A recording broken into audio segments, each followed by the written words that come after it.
Greetings, friends, and welcome to How to Wrestling, the world's first wrestling podcast detailing how to wrestling, how to get into wrestling, how to understand wrestling, and goodness knows, maybe even how to enjoy wrestling, or how to figure out how that guy everyone says is really important to wrestling. Why is he racist? What's that all about? Tell us about the racist wrestler. It's How to Hogan. Hi everyone, once again, I'm resident. Who's that? What's it all about?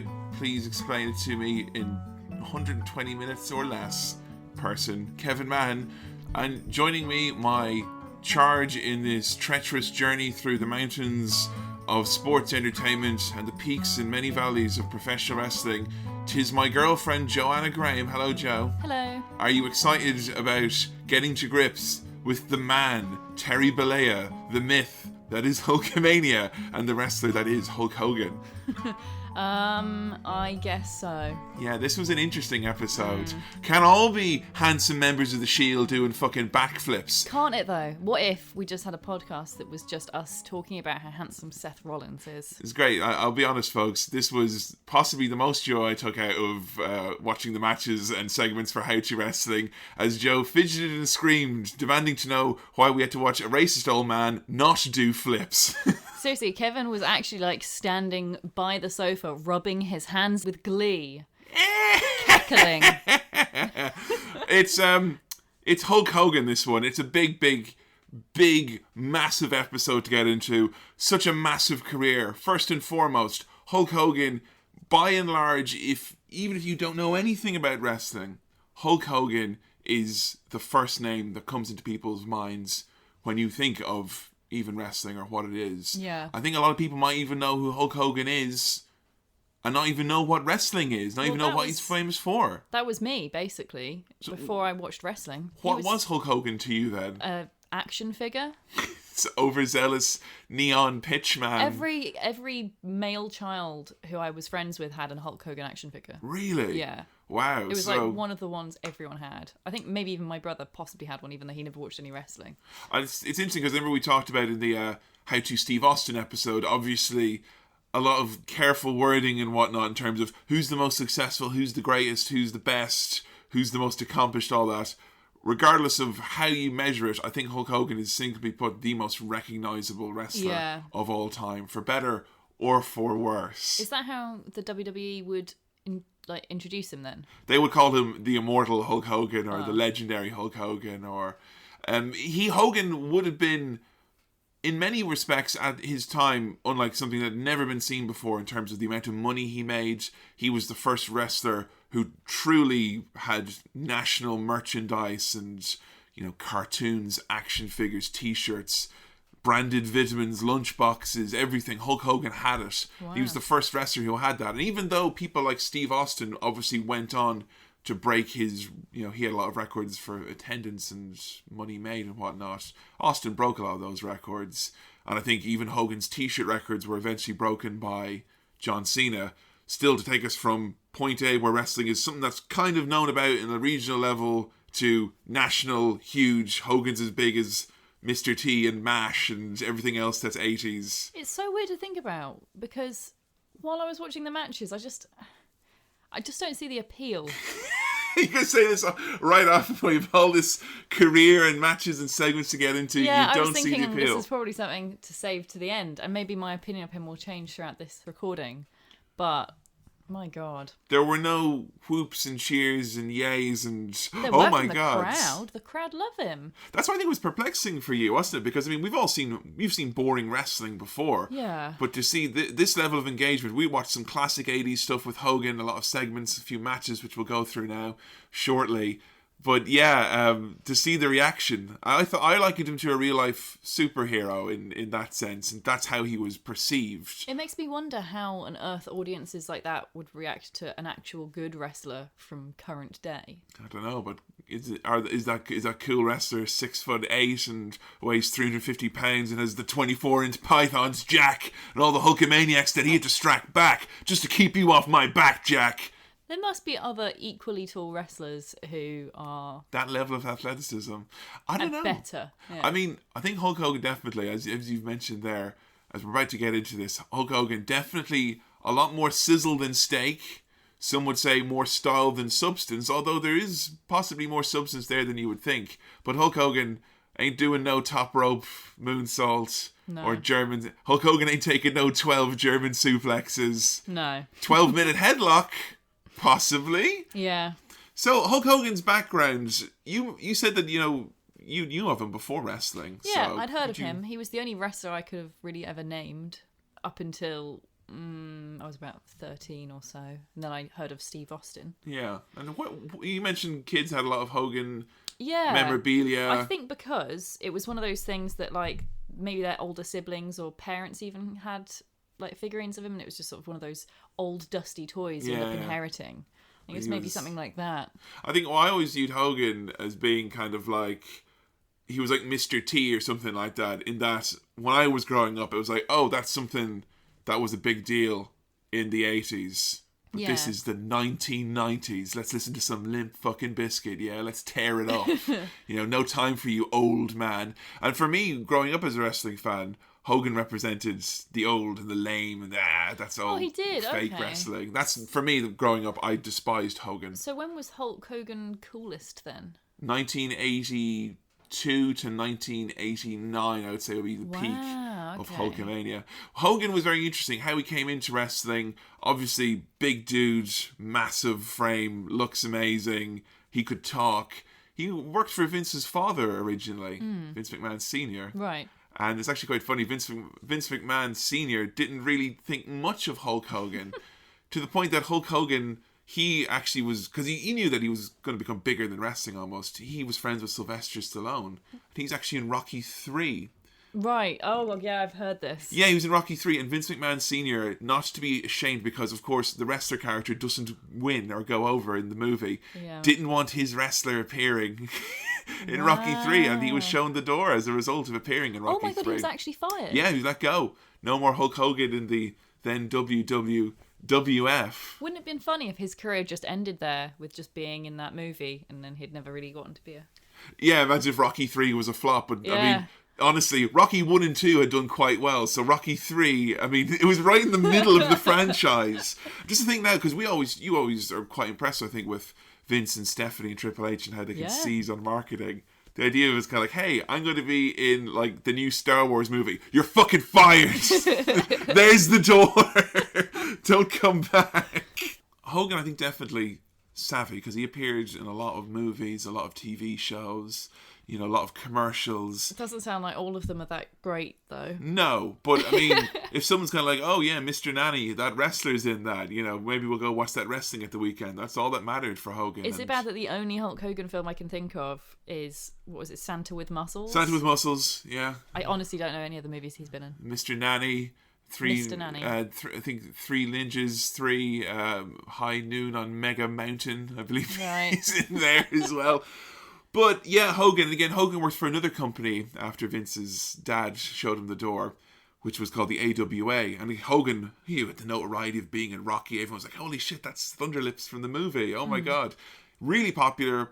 And I mean, this was just showing how different wrestling was back then. The owner of that company, again, was like, why should you sell t-shirts? That doesn't make any sense.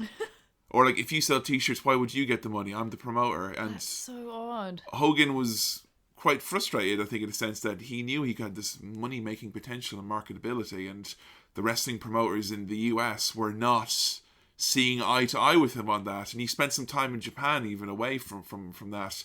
Enter Vince McMahon and him pulling the plug on wrestling as this old-timey thing and turning into cartoon, awesome, mega rockin' wrestling. And who does Vince McMahon pick to be the figure of this? Who's the guy with all the volume and all the fans and the cartoon quality? It's Hulk Hogan. So Vince McMahon capitalized on Hogan as this figure.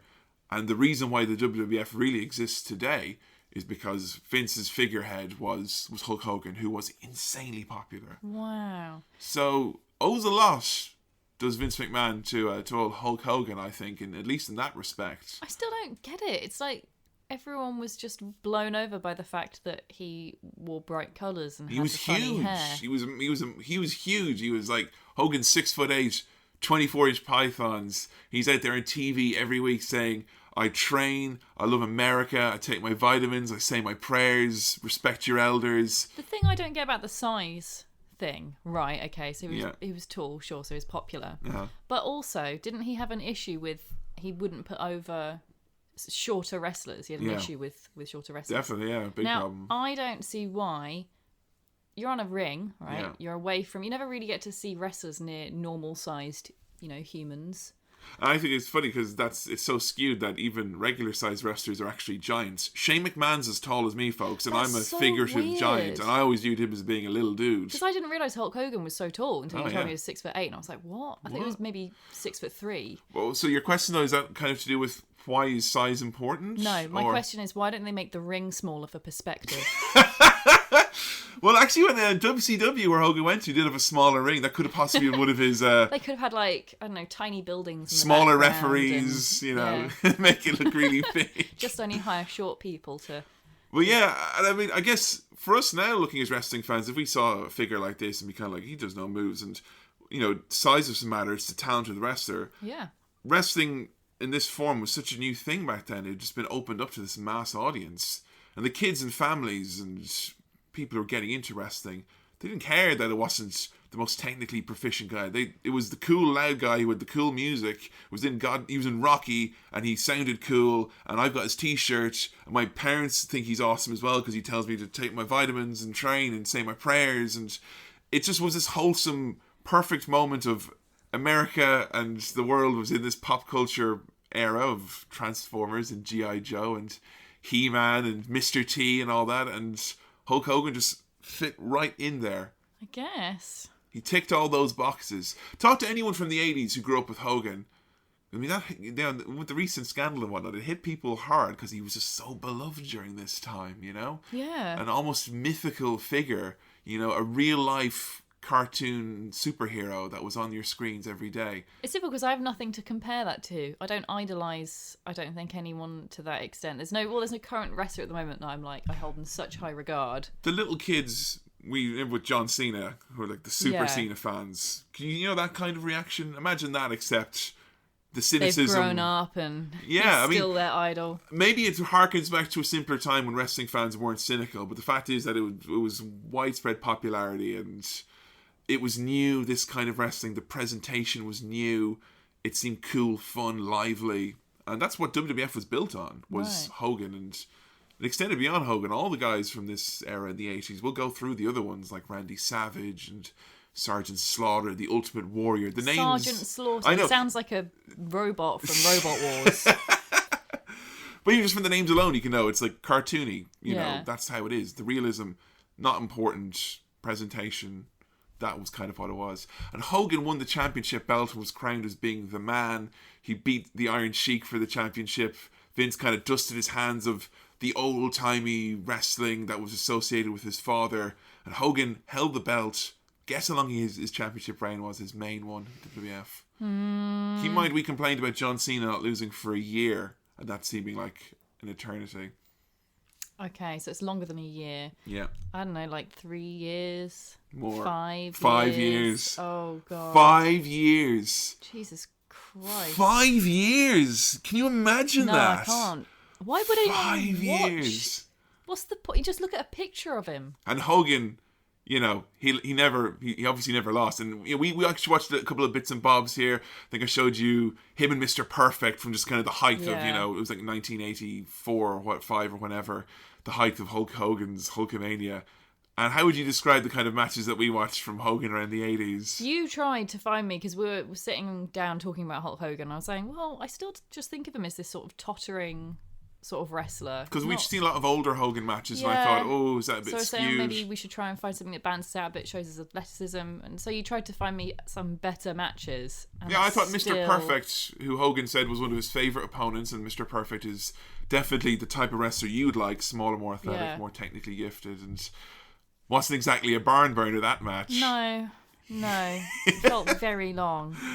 And that took us to the first match, which we kind of really sat down and sunk our teeth into, which was considered, I don't know anymore with the current standing, but it was considered the most iconic moment in wrestling for decades. And it was a moment which McMahon and Hulk Hogan built their legacies on, some could argue, which is Hulk Hogan, the defending WWF champion, in front of allegedly 93,000 people in Pontiac Silverdome at WrestleMania 3, taking on the mythical Andre the Giant.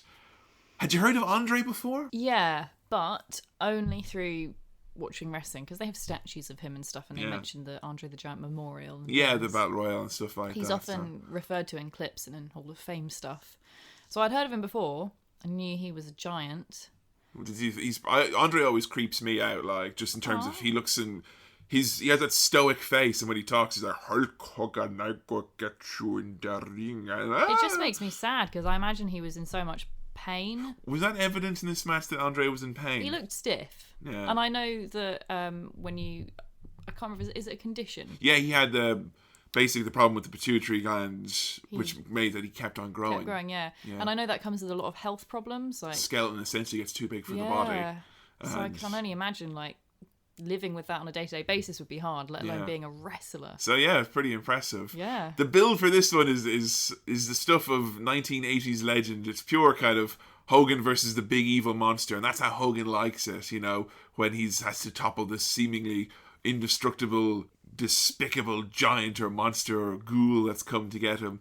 And Andre had betrayed Hogan after years of friendship because Andre felt that Hogan hadn't given him a title shot and an opportunity, and his new manager, Bobby Heenan, a calculating sort, had turned Andre evil, and he, in a famous segment, he ripped the crucifix and shirt from Hulk Hogan's chest, symbolizing that their bond of friendship was broken forever. Yeah. And then, like, they were pressing him, like, Hulk, are you going to fight Andre at WrestleMania? I know he's your friend. Are you going to fight him? Yeah! Before they locked up in the build, what did you think of it? Like, what, just the promo? Just the promo and the kind of Hogan's acting and the story set up. It's something about Hulk Hogan that really bothers me is that he has just a constant same tone of his voice. I find it very difficult to understand what he's saying because he doesn't express. No, that's true. He's not got many... I find I zone out, like, just from the constant barrage of threats. Hogan promos I could do all day. That's just the cadence, though. He's always... You know, he never I could not listen softly. to that all day. Yikes. I know what I'm going to do now if like I need, like, you know, I feel like maybe Jo could help me out in the kitchen or something, or, you know, maybe she could take, you know something, Joe Graham, what, I've seen that stinky Rudy Poo garbage sitting there in the cat. I'll just, even though it's a job. I'll just do it, you know. Yeah. All the Hulkamaniacs I had to strap back just to get you to take out the trash, Jack, you know. It might work. So yeah, Hogan and Andre, this one, locking up these two. They came out in the front of that giant crowd. Was that impressive? Oh, God, yeah. The alleged 93,000 people? Yeah, because we were trying to work out how many were in Summerslam this year in the Barclays Centre. 16,000 in the Barclays Centre. Around that, yeah. That's so weird. So strange to think that wrestling was so popular back when wrestling was so rubbish. Yeah. And now it's really good. Yeah. And there's not nearly as many people watching it.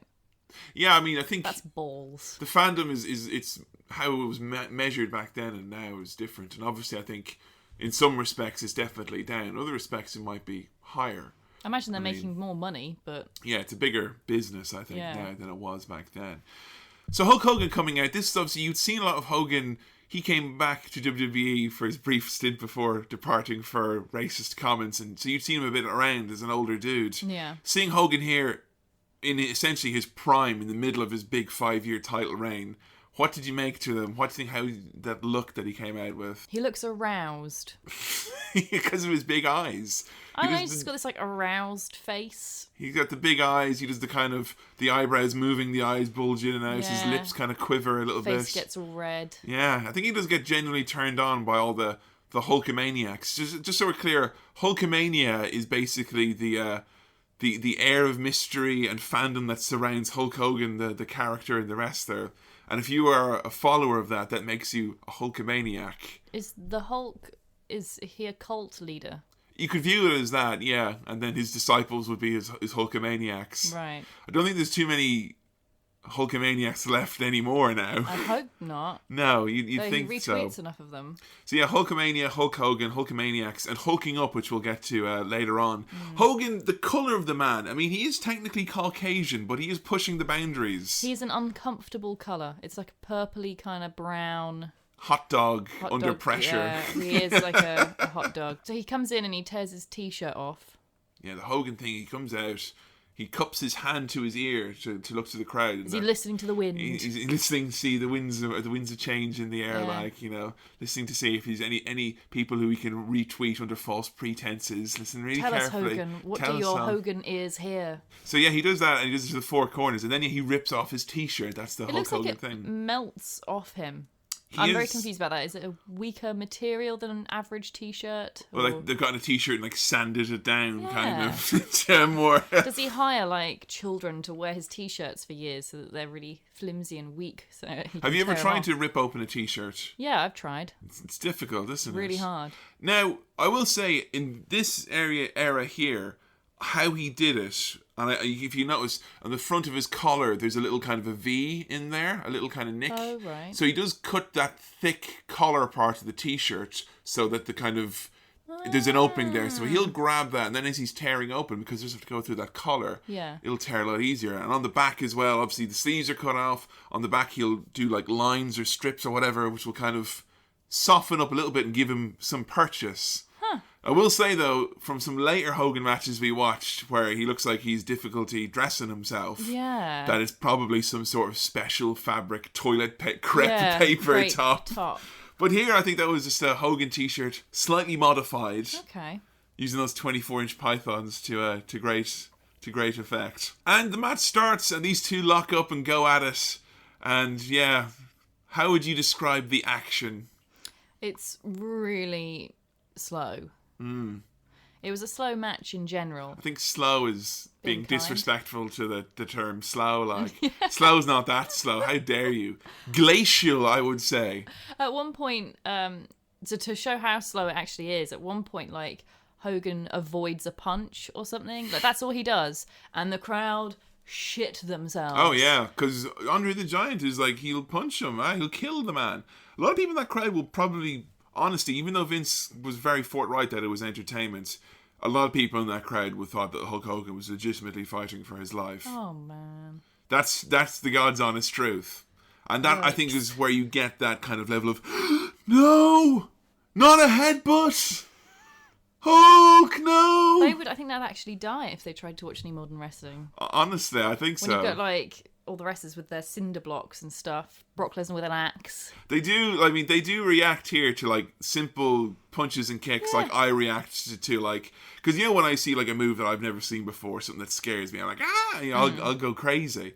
And they're reacting like this with every fell swoop. And Hogan, as slow as this match is, has this crowd in the palm of his hand. He does. And it's somehow under some strange spell. I just don't get it.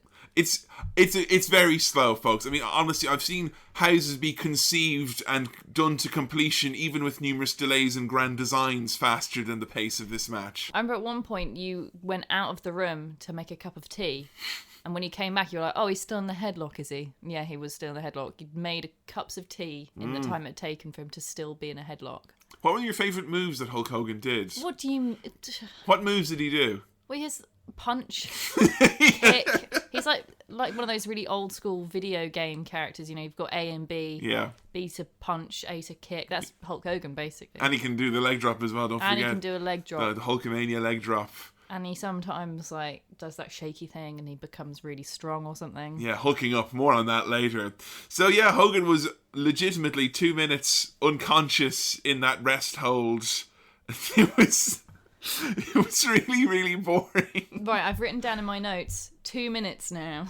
2 minutes? He was in that fucking chokehold thing. Yeah. Even Andre looked bored. Andre looked like he was falling asleep, like he was just in this nice, embracing his friend. Andre looked in such discomfort with this whole match. He could barely stand up, you know, and he was trying to do moves in this here.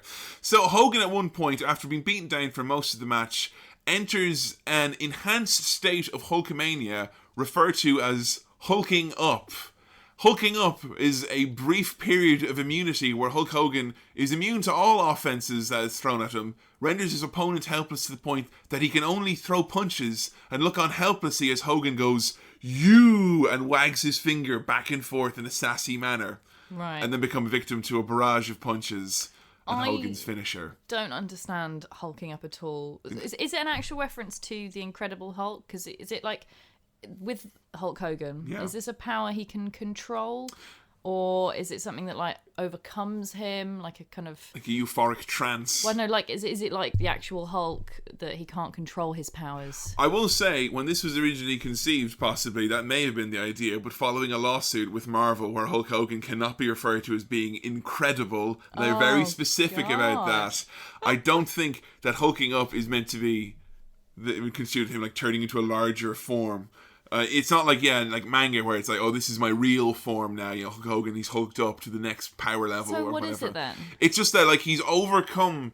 This is pure kayfabe, my rationale here now. So I'm not saying this to make sense. I'm saying this in their logical world. Hulk Hogan is beaten down to a point of seemingly no return, but literally the love and adoration of all the Hulkamaniacs, literally like Care Bear-esque, inspires him with this surge of godlike energy which seems to come from nowhere. Are you serious? This is actually That's canon. basically it, like, because Hogan would be like, oh, you know, all my little Hulksters, they're gonna help me win this match because I'm on my back, Jack. I can't do nothing. And then everyone cheers for him. Everyone believes in Hulk Hogan. They'll help him hulk up and defeat the baddie by doing that. In one match that we watched, he did the hulking up thing like 1 minute into the match. He can hulk up. I mean, there's phases of worn down really quickly. There's sometimes where he can be in an ambient state of hulking up, an ambient like aura of Hulkamania, where he's just kind of there, and someone tries to push him, and he'll push him back and just go, "Rah, dude," you know. That can also happen, but the main hulking up is essentially like a hot tag to himself. Late in the match, where it's kind of like, all right, now I'm going to win now, you know. Right. One thing I will say about him is that, because a lot of other wrestlers, John Cena as well, essentially hulk up where they just no-sell their opponent's offense and get up and act like nothing's wrong. At least Hulk Hogan's got a name for it and has had the decency to come up with an absurd rationale behind it. Isn't it just second wind? More or less. Second wind inspired by the hearts and minds and beliefs of God-fearing, non-secular Hulkamaniac children. Okay? So that's very, very important. And, Hogan gets the body slam, the slam heard around the world. Hogan picks up Andre over his head, slams him to the mat, hits him with the leg drop, 1, 2, 3. That was the most iconic moment in the history of wrestling for many, many years. Anyone would say Hogan slamming Andre the Giant, kind of, in a way, a passing of the torch from Andre would have been the star of the 70s, really, to Hogan to be the star of the 80s. And Andre, like, never really lost clean, and they said at the time no one had ever slammed Andre the Giant, but obviously there was a guy in Japan who had done it. But right. You don't know about that because it's 1984 and fuck you, there's no internet. Way we can tell you whatever bullshit we want. Yeah, no one ever slammed Andre the Giant. Cool, grand. And this kind of, even though Hogan had won the belt a few years before, this really solidified him as being like the absolute man. You know, unequivocally, Hulk Hogan runs this business. And the next several years, Hogan, every WrestleMania headlined by Hulk Hogan. You know, there was a WrestleMania where Hulk Hogan was meant to headline against Ric Flair for the championship. Didn't happen. Flair took on Randy Savage for the championship, but Hulk Hogan fought some other guy in the main event anyway, even though it wasn't for the championship. What? Because Hulk Hogan, he goes on last. He's the star. And anytime anyone else won the belt, it was usually only for a brief period, while Hulk Hogan would eventually kind of worm his way back into the spotlight. Ugh. So a lot of the kind of stuff that people hate John Cena for, again, you would see with Hogan. Although with Hogan, I would say John Cena doesn't seem like a particularly selfish guy. Well, he does spend a huge amount of his time doing Make-A-Wish for, you know, Hogan did before children. Cena. Hogan was the Make-A-Wish guy. Oh, really? Yeah, he was the wrestling Make-A-Wish guy. So I will say that they for him. They really are quite similar, then, aren't they? Don't think there'll be many Make-A-Wish requests for Hulk Hogan now, unless there's a racist child dying of some sort of cancer or whatnot. I don't think Hogan's going to be summoned to many childhood bedsides. No. But yeah, Hogan. A lot of this time though, with Hogan is kind of non-stop. He was on top throughout the peak of this whole Hulkamania era, the 80s, non-stop Hogan. He's the guy. People want to watch wrestling because of Hulk Hogan. And it kind of got a little bit stale at some points. Really? Yeah. That's really shocking. You wouldn't have thought, I never would have thought that would ever happen. It kind of went downhill from WrestleMania 3 there. And as crazy as it may seem, the attendance, the interest in Hogan, even Hogan's interest itself in wrestling began to dwindle at one point. Hogan kind of felt that he could go and do, movies in Hollywood, and he thought wrestling was holding him back. The crowds were getting smaller because the peak was going down. It was the same old ding dong. People weren't as into it anymore. And Hogan kind of felt he was becoming bigger than wrestling and kind of drifted away. I'm starting my own thing. It's called hulking. It's called Thunder in Paradise, which is a bullshit TV show that Hogan was in, and all the shitty movies that he was in. That kind of happened. We cut back to WrestleMania 9, where in Hulk Hogan's absence, a new generation of wrestlers is starting to try and kind of gain traction, and they're trying to shift away into a new era of guys. People like Bret Hart, Shawn Michaels, Yokozuna are coming up. Names like Kevin Nash and Scott Hall. These are all guys we'll do episodes on eventually. Good, because I have no idea who most of them are. It's a dark but very interesting and oftentimes amazing period in wrestling. Not very successful business-wise, but in terms of what they were putting on, really fun. Hogan saunters back in, basically, for WrestleMania. And it's kind of like, right, Hogan's just in a regular match at WrestleMania, but the main event is Bret Hart, the champion, defending against Yokozuna, the challenger. Our new guys, new stars, putting them over. That doesn't sound much like Hulk Hogan. It's not much Hulk Hogan. And what happens at the end of this ridiculous encounter? I just put it on just to see if Joe could figure out kind of what was going on here. Bret Hart and Yokozuna have a lengthy match, which Yokozuna wins by unsalubrious means. Yeah. Then Yokozuna ends up fighting Hulk Hogan, who just appears. He just runs in. Then Yokozuna challenges him to a fight for some reason. I don't know why. Basically, Bret Hart fainted. Vince McMahon threw in his second Pokemon, which is like, this is my level 100, which I only use in special occasions. Are they allowed to do that? Is that how it works? Not typically in wrestling. And even though Hulk Hogan had no intentions of staying around, and even though Hulk Hogan was officially, in his mind, done with wrestling, Hulk Hogan came out and just won the belt in literally 10 seconds. Yeah. Making Yokozuna look like a fucking idiot. Yeah. And Bret Hart looking like an absolute pipsqueak. Next night, Hogan's gone, and Yoko and Bret are still there. It's just... And people hold this against him because it feels like he's coming in and literally slashing and burning, so he gets the reaction and the moment and the belt and Hogan's back. Wrestling's nothing without Hulk Hogan, really, is it, folks? Well, tough shit. He's not going to be there anyway. He's not going to be there anyway. Go watch a shit movie with him in if you want to see him now. You wouldn't see... You interestingly pointed out, though, you're kind of like, how's this different from, like, Money in the Bank or something like that? Yeah, I didn't really understand. I think maybe because we didn't watch the whole match.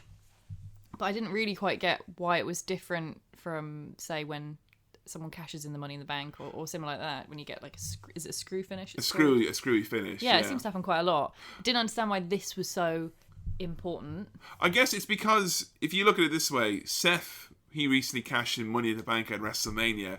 What's the storyline there? Seth is that no good sleazy bastard, even though he knows it's not right and it's not fair. He sneaks in and wins the championship. God damn it, I want to see Seth Rollins get beaten up. He doesn't deserve to be champion. That's your story there. Okay. Hulk Hogan here coming out is literally like, or kind of interim hero Bret Hart failed to defeat the evil bad guy.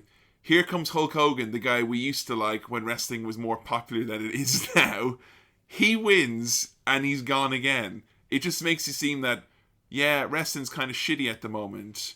Did he have a lot of power then, with like a lot of influence on what happened? Hogan had what would be known as, later formally, here kind of informally, a creative control. Now this is something you've mentioned several times, and it's often propped up in conversations we have outside of the podcast, and every time it comes up you're like, no, I can't talk about this.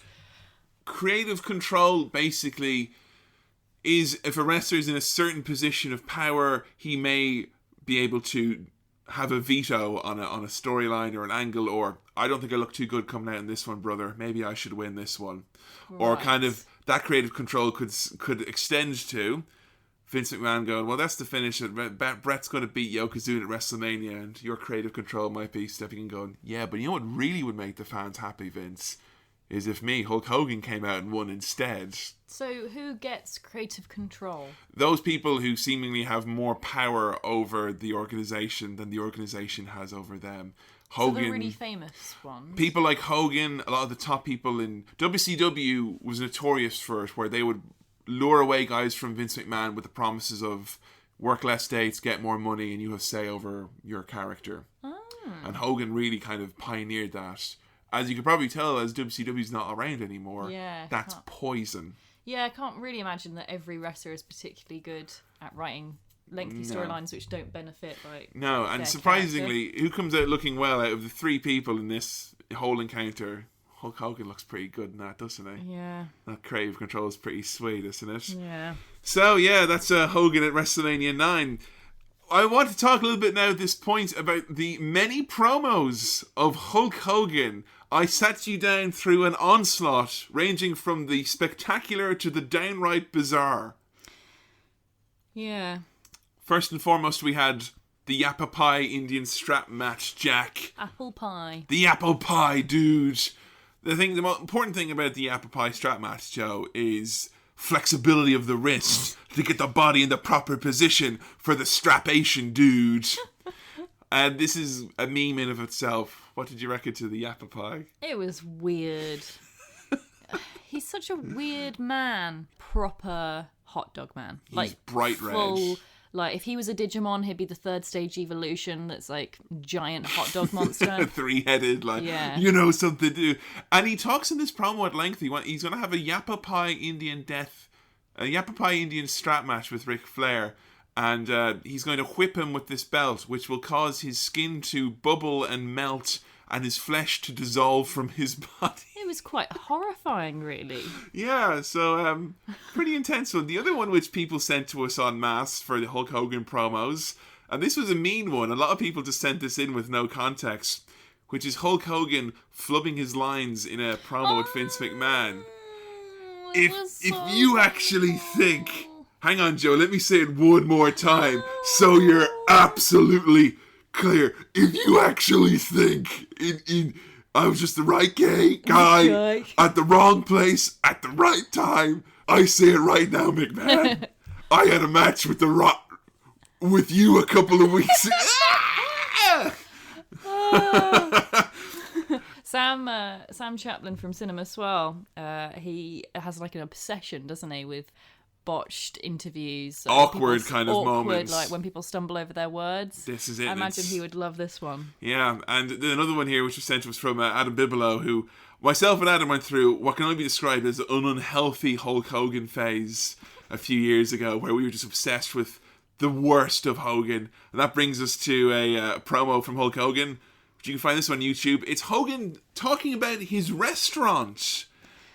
His restaurant, Pastamania. I had no idea he had a restaurant until you made me watch this. It's so weird. I mean, you gotta really ask yourself in times like this, Joe, what are you gonna do when Pastamania runs wild on you? I've been eating so many Hulkaroos, you know. I've got all my Hulkamaniacs here. They're eating their carbs and... And it's funny here because... Hogan, he's looking a little bit trim here, and he's talking about eating loads of pasta. Yeah, and mate, that is literally the opposite. Of pasta. That's not gonna.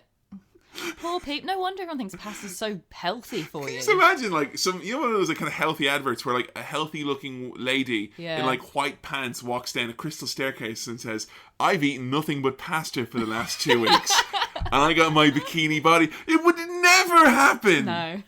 I ate nothing but pasta for 2 weeks, and now I hate summer and I don't want to go outside anymore. Why have you done this to me, Hulk Hogan? You said your Hulkaroos would rejuvenate me. Is that what the pasta was called? Hulkaroos? Those were a type of his... I think that was the only one that Hogan knew the name of, because he name drops it 100 times in the promo. And the promo at one point, where he's literally just going, Hulkamania, Pastamania, Hulkamania, Pastamania. And he promises in his opponent he is going to fill him. He's going to force feed him. Yeah. He's going to force feed him. He's going to kill him, force feed him pasta, and then kill him again? Yeah, basically. I keep forgetting as well that isn't an advert. It is an advert, but it's an actual promo. That was a promo against during an opponent, a TV show. Yeah, that's so strange. It just seems like I don't know. It's weird. And I mean, I can tell you right now, blender, energy drink, grills. Hogan has attached his name to every infomercial piece of shit product you can think about. Really? Yeah, Hogan constantly, is always branding himself non-stop. And you can look at it from the point of view going, oh, that's really smart. He's hustling. He's really getting himself out there. Anything he can make money off his image from because it's an iconic look. Cool, right? And then you look at it from the point of view is the man is a shill, And I'm saying that with all due respect to fucking people who hustle to get money out of any way they can, But Hogan there was nothing he wouldn't do. It would seem. Pastamania. Didn't he claim that he was originally offered the George Foreman grill? Yeah. Right, I said it before and I say it again. Surprisingly, the George Foreman grill was designed for George fucking Foreman. Well, I imagine it was before it was named, wasn't it? Hogan has this bullshit line, which is, I was in the shower, dude, strapping Hulkamaniacs off my back, Jack, and I missed the phone call, and that was the phone call because you know how business deal works. Yeah. So, guys, I'm sorry, he didn't answer the phone. We can't go through it. Scrap the branding, get marketing on the horn. We can't do the product. One shot at a phone call if you know what they say, you've got one chance to make a product. And that's why we have the internet now, because before it was just like they'd ring them and go, well, no product. Can't even fax it. That probably doesn't even exist. There'll be no Christmas, I'll tell the children. Yeah, Hogan claims that he missed the phone call. And I reckon this is giving him all the fucking, this is giving him all the benefit of the doubt in the world, if you were to take that point of view. I would say it's not impossible that Hulk Hogan was on a list of people that George Foreman was at the fucking top of, and Hogan was probably somewhere down the bottom. What if he was offered it and he turned it down because he thought it was a shit idea, or would he just never turn it down? If you turn on the George Foreman grill with its patented design that drains the fat off the food, then you're an idiot. That would make sense why he suddenly then said that he missed the phone call. It'd be funny if he turned out he actually was offered it and he made a stupid decision. Again, if that was the case, like, fucking hell. I'm saying glad they went with George Foreman, because you can imagine now everyone had to get rid of their racist home appliance, because the George Foreman is a household word. I guess the link does kind of make sense, though, with Hulk Hogan and grilling meats. He looks like a sort of slightly burned hot dog. So. He does, yeah. You mean, get your hot dogs Hulk Hogan red, brother. He could have sold... if he'd been really clever, little Hulk Hogan hot dogs that looked like him. Yeah, there you go. With little mustaches on them made out of mustard. Fry them in your Hulk Hogan grill. Yeah, perfect. They did make a Hogan grill eventually. And it was really... It's just like, when someone walks on Dragon's Den and straight away Duncan Bannatyne's eyebrows just say, I'm fucking oot. That's basically what this product was. It was like circular and like, it's better than a George Foreman grill in that it's worse in every way possible. But the other promo, moving away from Pastamania that we were kind of wanted to show Joe en masse, which is Hogan known for the cartoons, and after this he obviously went to WCW. And Hogan very much liked to fight his monsters, his giants, his ghouls, his goblins. Yeah. And no more so than when he went to WCW after leaving WWF, he was given all the monsters in the world he could possibly fight in the guise of the Dungeon of Doom. And we watched when Hogan entered the mythical lair of the Taskmaster and the Grandmaster themselves. Yeah. It's like a really bad B movie. I thought it was like Korean knockoff Power Rangers. Yeah, it reminded me a bit of like Labyrinth, only really shit. It's not hot! Who are you? I've never been here before! There are no Hulkamaniacs here! Was he still in films at that point? Straight to DVD, I would say. Yeah, so this is maybe him attempt of like adding it to his show reel. I think so. I think they just thought that people wanted to see the kids the idea, I guess, was kids like wrestling, kids like action figures, kids like ghouls and goblins. If kids watch wrestling because of this goofy shit and, bad guys to beat up, those are good fans to have because they'll buy t-shirts, they'll go take their parents to see live shows. But It was a swing and a miss. And Hulk Hogan being beaten up by the giant who appears in this segment as well. who you were surprised to find out was Big Show. Was Big Show all along. You were like, I can't remember what you said. You were like, oh, we'll just wait till you see who it is. And he came out, and I was like, who is it? Like, just wait. Who is it? No, just wait. There's like this giant bourbon cream which he breaks out of. He's like, I am a giant. It's quite impressive, is Big Show. This is one thing I'm learning from the podcast, is that Big Show used to be quite intimidating. Yeah, he's very young there as well, actually. So yeah, Dungeon of Doom, what were your thoughts on it then? It was great. Yeah. His best promo ever. Fucking... there was a part where Kevin Sullivan, the shorter blonde dude, where it was just going on, and you just bust your whole laughing, where he was like, "This is a place where shadows and darkness dwell. Your rare Bengal tiger powers cannot save you." What is it? No, this is wrestling. So was that like kayfabe storyline going on there? Well, did that carry on into anything else? Or it kind of... Well, it's funny because we talk about Hogan in WCW, and obviously the Dungeon of Doom quite goofy. The next moment we're coming to here, which is a very significant one, which saw WCW move away from that kind of cartoony crap and not just reinvent Hulk Hogan, but reinvent WCW and possibly the wrestling business as a whole, came up very shortly after this, which was the New World Order being formed, which is a very pivotal moment where wrestling got a hard dose and a hard, much-needed injection of cool, different, edgy, whatever you want to call it. Hulk Hogan turning bad guy at Bash at the Beach 1996.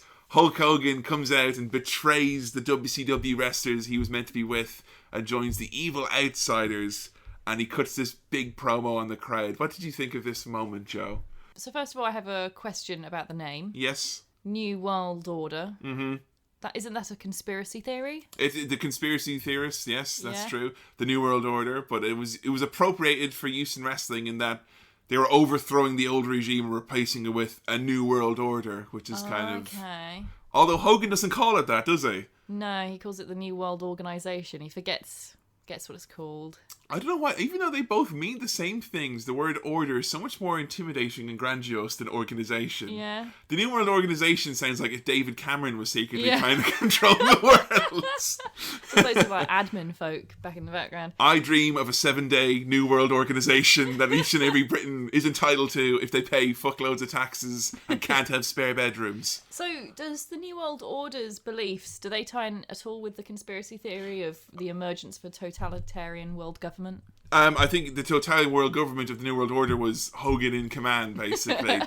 And this is cool because Hogan was, this ridiculous cartoon character that, this is 1996. This is over 10 years after he slammed Andre.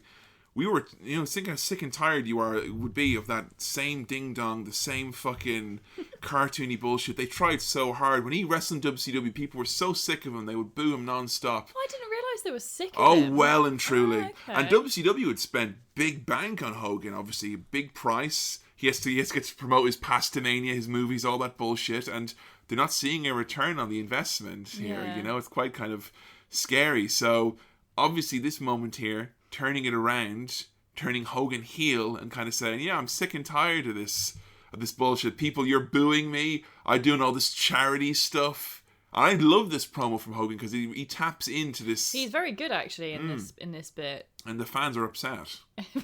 They start throwing stuff on stage. They throw so much stuff on stage. Tomatoes, food. It's funny, the booker at the time of this show, a guy named Kevin Sullivan, who was the short blonde dude in that silly promo, he actually was the booker. And he kind of planned this, and his rationale is that he said that the arena where they did it had something like 25 bars on the block. And he goes, it was Sunday in the late afternoon, those people weren't in church before they came in to see this. He knew that the people would be drunk, pissed off, and would basically cause this riotous scene. And the next day, the wrestling world is abuzz. Hogan was pelted with garbage at the pay. What? This is insane. And wrestling became very, very cool at this point then. Right, okay, because that's something I was curious about, because obviously when we covered it when Steve Austin turned heel, it was considered quite a bad move. Bad move, yeah, definitely. Whereas it was a good move for Hulk Hogan. Yes, because Austin turned heel at the end of a hot period where he was the top guy, the top good guy. And him turning heel there was kind of like, that's not what we want to see. We like cheering you, Steve. Soon, it's too soon. People didn't want to see it. Hogan here, people had been booing him. Like, I remember at a pay-per-view before this, in a desperate attempt to get the crowd to cheer for Hulk Hogan, he was accompanied to the ring by The Rock, who booed him anyway. Double whammy, accompanied to the ring by Mr. T and Shaquille O'Neal. Oh my god. Basically, you might as well give everyone in the audience $10 and say, just cheer for me, please, mate, you know? So they were so sick of him, and it was the end of a really stinky streak of lame stuff. Hogan turns heel, and Hogan starts coming out now with the cool bad guys, Hall and Nash, you know, with the dark, you know, the white sunglasses, the dark stubble, the white beard. Hogan's throwing up gang signs, you know, wearing his do-rag and his he's dressed like he's in Boys in the Hood, basically. Appropriating rap culture from South Central. Right. And that was the kind of the New World Order vibe. Hogan's not cool. Like, he's not cool, he's not hip, he's not in touch with what you mean now or then? Ever, I don't think. Oh, okay, right. I never thought he was, but Hogan was able... People would consider him cool, though, wouldn't they? I think they would have in the 80s, but in the 90s, he was as naff as he could be. Okay. You know? But Hogan looked and he saw these cool younger wrestlers who were onto something, and Hogan literally kind of went, right, me and them then. And Hogan was put in this NWO and became the biggest star in wrestling again, except this time he was the bad guy. And he got another 4 or 5 years on top, even though Hogan seemingly was expired. And of course, they broke pay-per-view records, ratings records. They started beating WWF in the ratings. Hogan was on top of the world, because if you think about it, he was in WWF when he was the top guy there. It was the top company in the world, with WCW a distant second. And now he's in WCW, and it's the top company in the world, and WWF is a distant second. Wow. Bit of an ego, you could imagine, would be developed, and rightfully so at this point. Yeah, I guess so. Yeah, so Hogan, NWO, really hitching his wagon there onto something. And I mean, I don't want to get into too much NWO or WCW stuff now. Those will be separate episodes. And I will say as well, actually, about Hogan, he's pretty much going to become a recurring character on this podcast. Anytime we talk about anyone from the 80s or 90s, Hogan's going to come up in some shape or form. Needless to say, WCW went out of business at the end of 2001, and Hogan was on guaranteed money still, so, you know, his contract was covered. He got a couple $1 million for doing nothing. Wow. Which was nice. Eventually did find his way back to the WWE as part of the NWO still. And he feuded with The Rock, who we watched. That was a match which we watched a while ago. One of the first ones I introduced you to, The Rock and Hulk Hogan at WrestleMania 18. And that was, again, Hogan found more life, more longevity, because now he was back in the company he was gone from for so long. Right. And you got all these dream matches. The Rock and Hulk Hogan. I imagine he liked The Rock a lot. Oh, yeah. Big guy. Yeah, big guy, handsome dude. Yeah. Hogan basically thought The Rock was like him, but not as good, I would imagine. And, you know, they feud for a bit.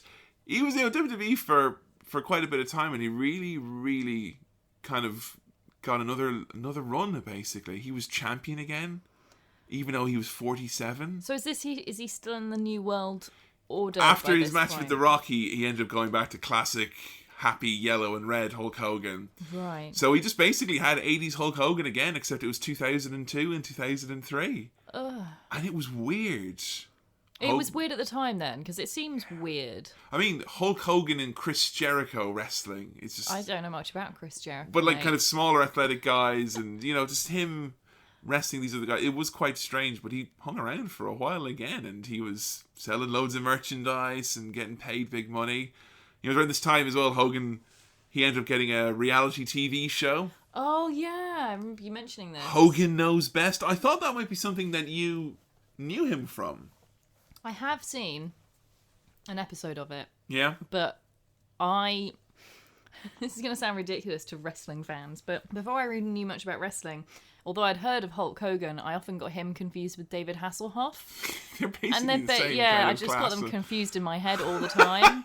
So I wasn't thinking of, this is that wrestler guy. I was thinking of, it's one of the two guys that are a bit muscly and very iconic from era gone by. That doesn't bode well for Hulk Hogan if he's getting mixed up with David Hasselhoff. With the Hoff. So yeah, I mean, Hogan Knows Best. Just, you know, Hogan branding, you know, making money off this. The main point of Hogan Knows Best was to help make his daughter a star. Yeah, wasn't it a bit... He was referred to as the incestuous father in a review I read.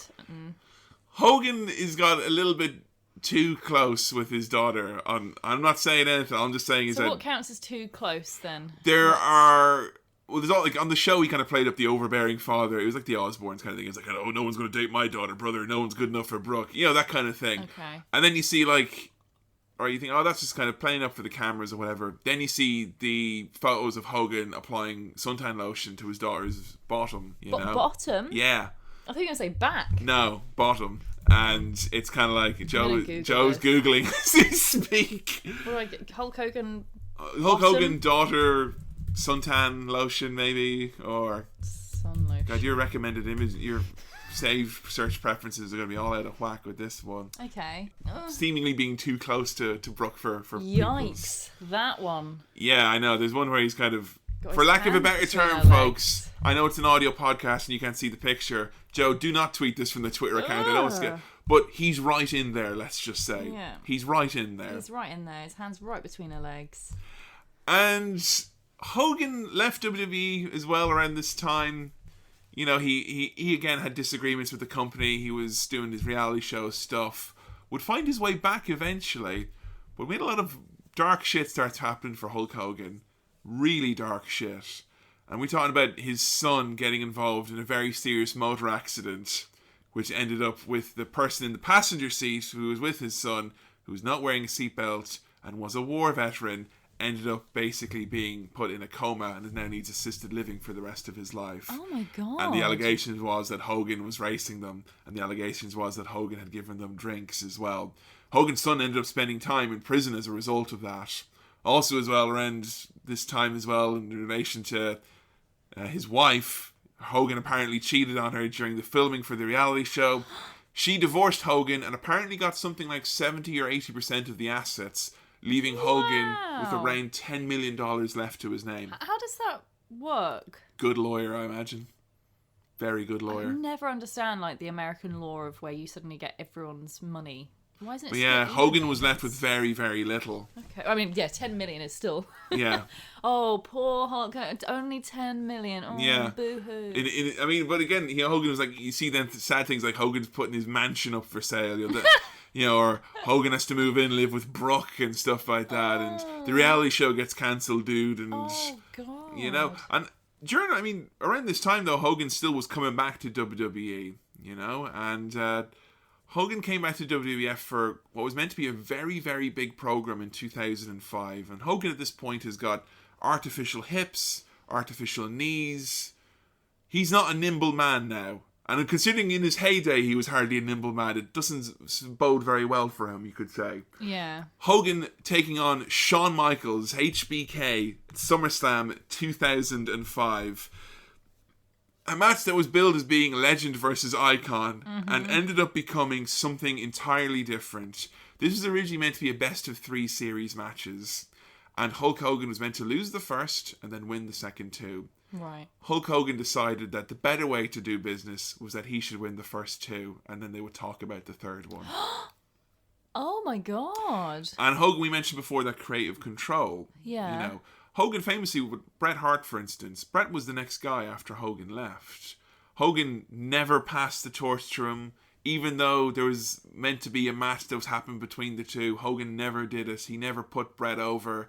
Even though Hogan was moving on, he never positioned him because he was a smaller guy. And in WCW, you could almost say it was like bullying in the sense that Hogan and his guys and his friends at the top, no one came close to him. The younger athletic wrestlers like a Rey Mysterio or an Eddie Guerrero or a Chris Jericho would never have gotten a chance to wrestle or make money with Hulk Hogan because he didn't like working with the smaller guys. He's such a dick.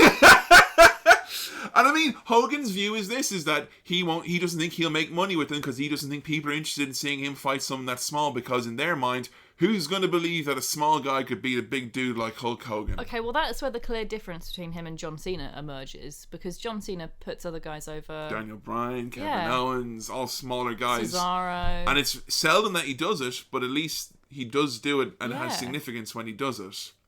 Hogan, not so much. So enter here now where you've got a scenario where Hogan's up to his old tricks, and he's in the ring with Shawn Michaels, one of the all-time greats, regarded as being one of the best actual in-ring wrestlers of all time, and someone I think you're going to really love. Yeah. And I'm Michaels, already quite a fan. Yeah, I told you this one. Keep your eyes open for Shawn Michaels in this one, Joe, because he takes it back to Hulk Hogan and he throws it back in his face in a way that is not typical. How would you describe Shawn Michaels' antics in his match with Hulk Hogan? When you said keep an eye on what Shawn Michaels does because he makes him look bad. Mm-hmm. That's all you told me. I was like, okay, what could that? He probably means that he like doesn't react to Hogan's punches and kicks and stuff. He probably just like makes him look really weak, maybe. Yeah. And you just sort of chuckled, and at that point I knew he was going to do the opposite. Yeah. And yeah, he totally oversells everything. So Hulk will punch him, and he'll do like a backflip and fall over, stumble. It's amazing to see. Take 3 strides and then collapse on his front, like literally at one point Hogan gives him the big boot. Shawn Michaels does a cartwheel to the floor, gets up, does what can only be described as the can, and then does a front flip. It's amazing. And the only thing I love more than Shawn Michaels going absolutely apeshit and like overselling for everything, the only thing I like more than that is Hulk Hogan's reactions to that, which is somewhere between motherfucker and you damn right. And the only thing I like more than Shawn Michaels overselling, and the only thing I like more than Shawn Michaels overselling and Hulk Hogan reacting to it, is Shawn Michaels overselling, Hulk Hogan reacting to it, and Jim Ross on commentary trying to cover for it, going, by God, the velocity of Hogan. He punched him so hard he ran around the ring making a silly face and then blew a raspberry. Like, my God. One thing I did notice, though, in matches which you did react with Hogan every time without fail, but I don't think it's the kind of reaction that warrants engagement in a match, is when anytime Hogan bled, and this one here, he cuts his forehead very noticeably. Actually, happy though, those of you who your How to Wrestling Exposed the Business bingo cards at home, we happen to know that Joe was able to actually pinpoint the moment Hulk Hogan cut his forehead in this one. Well, thanks to you. Yeah, I was like, keep your eyes open now. And Hogan, he bleeds big in this one. Oh God, it's so much blood. It's everywhere. It's harrowing. Is it dramatic? Did it make you kind of go, oh shit, what's going to happen? No. Made me squeamish. Made me freak out by Hulk Hogan's terrifying bloodied face. He was absolutely gushing in this. Yeah. And I think Hogan, as his athleticism went down, he began to rely more on the kind of the gimmickry in terms of, if I bleed in a match or we use a weapon or have some kind of interference, something like that, Hogan matches would become bloodbaths then, essentially. And this one is fucking... It's horrible. It's like something I'd expect to see Dean Ambrose do in his early days, but not like the biggest superstar ever, just like... And particularly as well, Hogan is like 80s childlike kind of, fun superhero cartoon character. Ear to ear, he's split himself, and he's just fucking gushing everywhere. It's gross. At one point, Shawn has him in a headlock, and there's literally so much fucking blood. Oh, it's like a curtain of blood on Shawn's arm. All over his arm, on the floor, all over Hulk Hogan's face. Ugh. It's really disgusting. It's like something out of the Saw movies. Would you like to play a game, dude? You know something, brother. Oh, one thing we didn't mention. At the very beginning of the match, when they were both coming into the ring, you very briefly see Shawn Michaels do a digging motion. Oh, yes. And that was quite amusing. What do you think it meant, the digging motion, then? Oh, I knew what it meant instantly, because I remember you were proper proud of me. You're like, so what's that then? It's like, well, obviously, it's 2 meanings. One, he's going to bury him as in he's going to kill him, right? Threatening. But also, he's going to bury him in the wrestling term. Boom. Which means he's going to make him look really stupid and bad. God damn, how-to terminology, folks. If you're struggling to keep up with some of the terms and want to know hidden meanings behind wrestlers hating each other IRL, check that episode out. It's on SoundCloud and iTunes. Thanks. It's nice. Terminology. Thanks, terminology. So I thought that was really like... I don't know, not brave isn't the word. Brazen, I think. Brazen, yeah. That's accurate. And Shawn Michaels will, and How-To Michaels, when we do that one eventually, you'll see that Shawn Michaels is a very brazen individual at times. I really like him. From this match, I just thought he was awesome. It's good. You could see his athleticism on display, even just with his ridiculous overselling to Hulk Hogan. A chair is eventually brought into the ring, and we get some clattering shots. Hulk Hogan is just gushing blood everywhere. Yeah. And then, of course, Hogan is hulking up. Shawn Michaels, helpless, falls victim to hulking up and the vicious cat-like leg drop. And defeats Shawn Michaels in quick regard. And I mean, Michaels here, some say, a bit unprofessional. I would say it's unprofessional to kind of go 3 pay-per-views. Yeah. 3 paydays. You're talking 6-figure payouts minimum for those. And he turns that to 1. He has to win in his mind. It may be considered unprofessional, I guess, but I don't know. It was so entertaining. It's not like anyone in the crowd would be surely like, This is one of my favourite Hogan matches just because of what it represents and the fact that the crowd is still so into this. Because keep in mind, you would think if this kind of match happened these days, everyone in the crowd is going to be that smart fan who doesn't like that no-good politician Hogan or whatever and wants to see him get his ass kicked as a result, and rightfully so. Whereas here, if you looked in the crowd, you had those... I don't want to stereotype a whole bunch of people like bronies or whatever, but if you are a 35-year-old man with a goatee and a feather boa and a sleeveless Hulk Hogan t-shirt, dressing up like him in the front rows of shows, looking mad serious when he comes out, you've got a problem. You know what I mean? And he had this legion of weird-ass fans. You see these people and they've got Hogan back tattoos and... You know, walking around with the replica belt all the time. I don't know. Imagine those people now with their racist icon tattoos. Yeah. Oh, that's sad. I feel bad for him. But Hogan, again, this crowd had a lot of absolutely zealot-like Hogan fans. And he has that everywhere he goes. And he still will have that to this day, I think. So were they upset then by the fact that Shawn Michaels did this? Some people would have been massively upset by it. It made the match so much more entertaining. It was much better than it was ever going to be without it. You know? This is the only match of his you showed me that I would ever watch again. So this was your favourite of the Hogan matches you watched? Yeah. That's very, very interesting. To Shawn Michaels. Yeah, thanks to Shawn Michaels entirely, definitely. Yeah. I have here a brief list of some of the bullshit that Hulk Hogan is hated for, in addition to the ones which we've already talked about. Some of Hogan's best lies and exaggerations, some of the choice ones I like. Number 1, Elvis was a massive fan, despite the fact that Elvis died 2 years before Hogan made his professional wrestling debut. Oh my god, does he think that Elvis isn't dead then? I like to think an Elvis impersonator got the runaround on Hogan and he didn't know what was going on. What are you talking about, dude? He's alive. I saw him in Vegas last week, brother. God. The other one I like is after WrestleMania 2, he shut down a bar with John Belushi and the two of them went out in the town drinking. You know, him and John Belushi, America's guest, turned down, and John Belushi, brother, he couldn't keep up with Hulk Hogan because Hogan was such a party animal, and John Belushi, who was a noted party animal, couldn't keep up with him. John Belushi died 2 years before that alleged incident happened from a bad mixture of drugs. Oh, God. Was approached to be the bass player in Metallica. Jesus, no way. Yep. Metallica, which has been disputed by Metallica. Wow. Can he even play bass? He can, yeah. Hogan can. He can play music. We'll have a look at Hogan's music probably later on at the end of the episode. Why to play does he know about these things? Was approached to be in the UFC when it was starting out. No. Which is in 1994, which is after Hulk Hogan had left the WWF. He was like 40. And also as well, that would have been after the steroid scandal as well, where Hogan would have been... You notice how trim he was at points, you mentioned. Hogan, obviously, the steroid scandal that happened, whole episode on that in the future, folks. Needs to say, after Hogan and the steroid scandal, he was noticeably trimmer, but he was not being approached by UFC, which is again disputed by the people. We had the George Foreman grill talk we had earlier.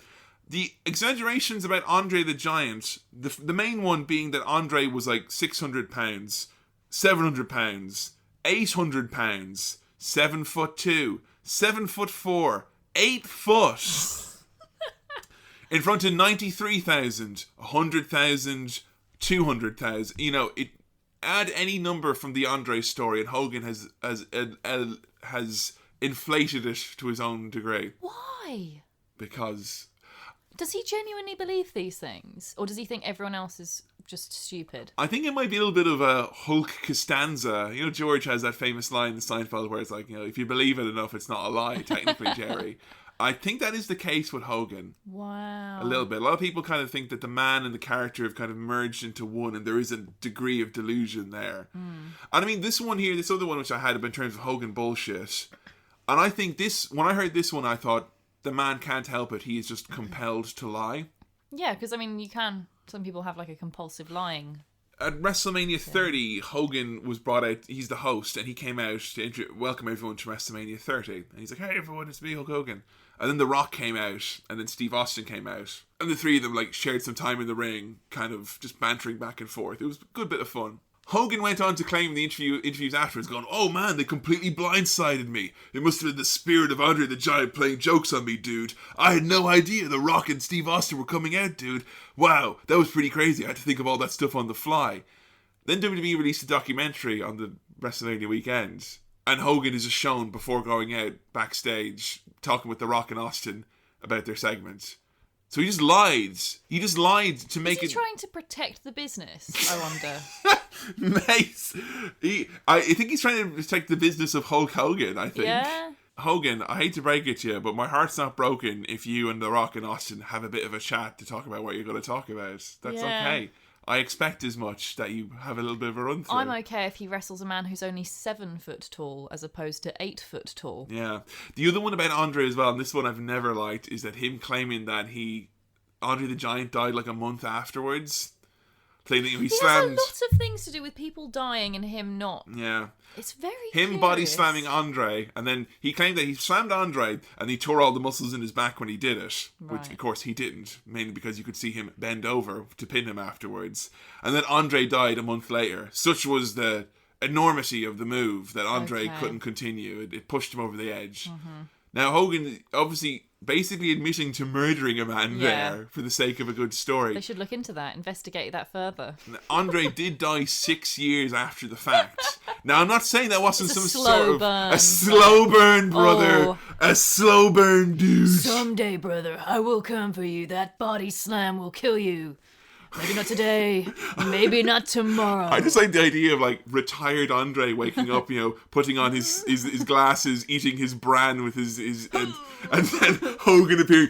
Fee, fi, fo, fum, Andre. 6 years have passed since the slam heard around the world, dude. You're gonna die now, brother. What you gonna do? When the 5-poke nerve hold of death runs wild on you. Hogan... Bit of an exaggerator, Now Hogan, again, he appeared a few times for WWE here and there, and there was always a period of time where it felt like every WrestleMania or every big event coming up, Hogan's name would just appear, as being discussed. As in, like, I remember when I was going to WrestleMania, Hogan and Austin. It's going to happen. Absolutely. Hogan and Austin. Never. It was not on the cards. Austin was not on board. Never on the cards. It was being talked about. After he retired, right? Yeah, after Austin was gone. And the reason why this was being talked about was because Hogan was just talking about spreading rumors. Spreading rumors. It's like recently when the talk was that he was going to fight John Cena. It was Hogan again, just saying, "I'm going to fight John Cena," or Hogan's going to have another match. Who's saying those rumors? Oh, it's Hulk Hogan. For fuck's sake. Spreading rumours about himself. So Hulk can go, "Have you heard the buzz, brother? These people really want to see me fight, Randy Orton." Because you told them you're going to. I'm really sorry. I'm trying to have like an unbiased view of all the wrestlers we cover. But just... I will say, it's refreshing to see that you can hate him for this and the racism as well now. We haven't even approached that whole I came mess. into this putting the racism behind him, thinking, no, I'm going to look at him as an actual wrestler, as though I hadn't known about the racism. Yeah. As hard as that is. And I thought I'd judge him purely on his merits before that as well. Okay. Then afterwards, I'd judge him on both. The merits, though, I will say, because I think the promos, the energy in the promos is incredible. Yeah. The one we didn't talk about, actually, which we also watched, WrestleMania 4, Trump Plaza, Hogan talking about slamming Andre the Giant. That was just weird, though. Hogan says that he's going to slam Andre the Giant again. And then, oh no, they didn't find out that Trump Plaza, Donald Trump's building where the show was built on a fault line. And that slamming Andre was going to cause the country to collapse in two from New York down to Tampa, Florida. And the giant gorge would open up. And then Andre the Giant was going to fall in all the seawater and drown. But all the Hulkamaniacs are going to fall in as well. And that's really scary. And then Donald Trump was going to fall in as well. And Donald Trump was going to fall in all this metaphorical water and start drowning. But thank God he was a Hulkamaniac. Because Donald Trump was then able to realise to let go of the materialistic possessions and swim to safety with his family. Hang on, I actually have a quote there from this. If you look in their eyes, man, have you seen the fear in all those little Hulksters? They realise that when I get Andre the Giant cinched up in a launch position, when I slam him through the Trump Plaza, brother, from New York down to Tampa, Florida, the fault line is going to break off. And as Andre the Giant falls into the ocean, as my next 2 opponents fall into the ocean floor, and I pin him, so will Donald Trump and all the Hulkamaniacs. He's a madman. He must be stopped. But wait. But as Donald Trump hangs onto the top of the Trump Plaza with his family under his other arm, as they sink to the bottom of the sea, thank God Donald Trump's a Hulkamaniac. I mean, that being the Hulkamaniac is what gets you out of that situation. He'll know enough to let go of his materialistic possessions, hang on to the wife and kids, dog paddle with his life all the way to safety. But Donald, if something happens, if you run out of gas and all those little Hulkamaniacs just hang on to the largest back in the world. That's his back. And I'll dog paddle us, backstroke all of us to safety. And then he literally backstrokes out of off screen. Now, I was Hogan, all those kinds of promos. I mean, can you see the value there at least from just kind of a, whoa, that's insane wrestling. I'm impressed he manages to come up with such weird things. Quite long, weird promos. That's the kind of, I'm wondering if you could pick up on some of the kind of the how to build up a Hogan promo, basically. I imagine, people could do with taking a bit of inspiration from him in a way, because he does build it up and up and up, and he gets it all hyped. You start off by saying, you know something, or let me tell you something. Yeah. Brother, dude, Jack, those are the names you refer to people as. Right. Then you start talking generally about your opponent. Then some sort of doubt that someone may have about you and your opponent. But Hulkster, I hear that the one-man gang is really tall. How are you going to possibly beat him?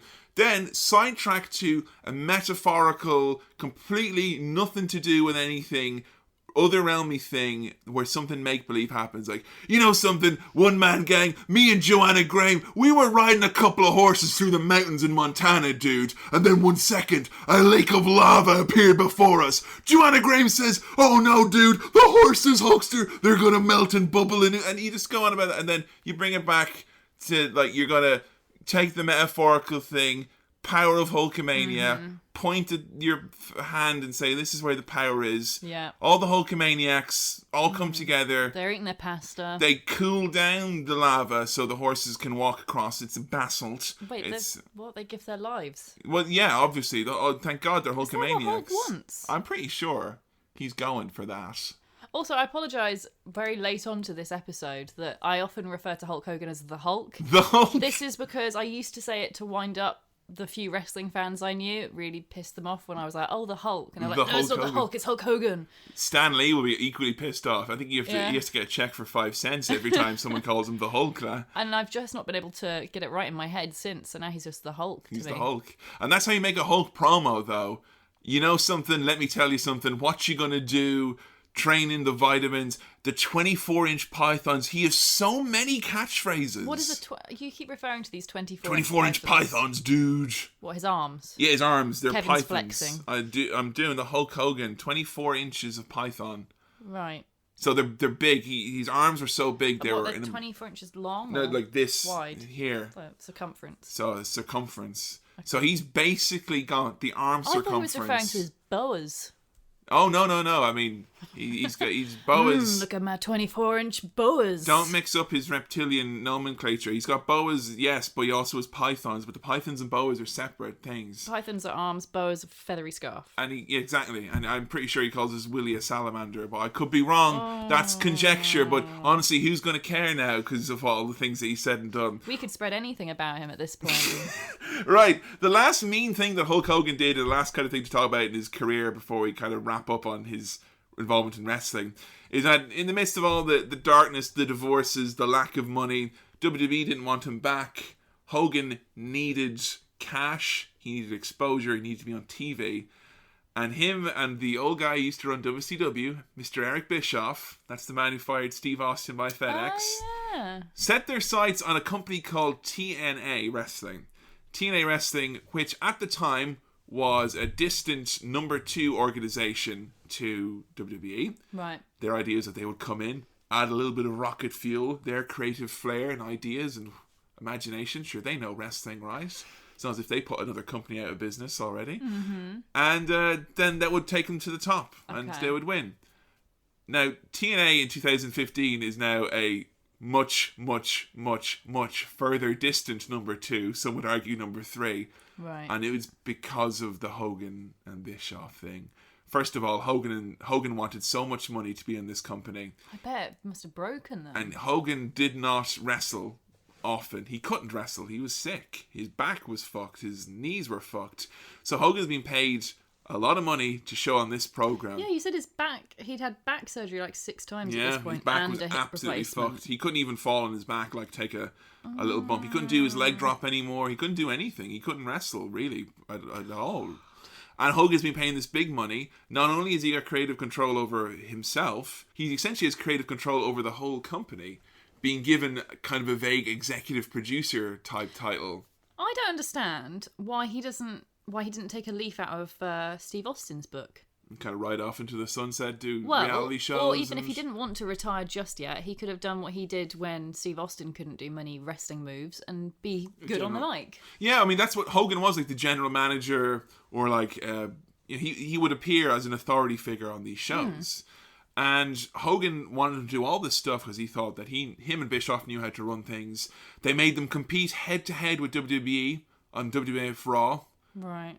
They were they got like a 10th of the ratings that WWE would have done. They were absolutely killing themselves. They were losing viewers by doing this. Hogan, all his buddies that he liked to wrestle with, like the Nasty Boys and all these crappy guys he was fans of, they all got contracts to come work for TNA because Hogan's got to look out for his friends, right? And the company was absolutely destroyed by this. I think we're still feeling the ramifications. Hogan said that they were going to take this company and make it the number 1 wrestling company. They never could have done that. Hogan said, when he first signed, if I don't turn things around after 1 year, I'm gone, brother. Because, I believe that the iron is hot and we can do this. 4 years later, and Hulk Hogan, still in TNA, finally leaves in the end. And my God, they hired so many people, wasted so much money, and the company is absolutely destroyed. The peak of Hogan's involvement in TNA in terms of them getting money out of him and him giving them value was this match that we watched from Bound for Glory 2011. Hulk Hogan taking on Sting. 2 very old men. Yeah. I'm only really familiar of Sting now because he popped up in, was it WrestleMania this year? Mm-hmm. Some random old guy, and then some other random old guys who I think now, looking back, I think they may have been the New World Order. They were, yes. Right. Or organization. We're not clear on that, and Hulk was there, yeah, you're right, yeah. Okay, right, he was there. That makes sense that he was there, I suppose. So, Sting seems old now. These guys had this match in 1997, and people were complaining that Hulk Hogan was too old. Wait, this match was in 1997? No. They did this match previously in 1997, and they thought that Hogan was too old then. And here we are, like 14 years later. Hogan ain't younger. It's really sad. It is. It's tragic. I kind of wanted to show it to you to show Hogan's difficulty with letting go of the spotlight. Really, it's like watching 2 dads try and wrestle. Because they're dressed up in their comfy pajamas. Yeah.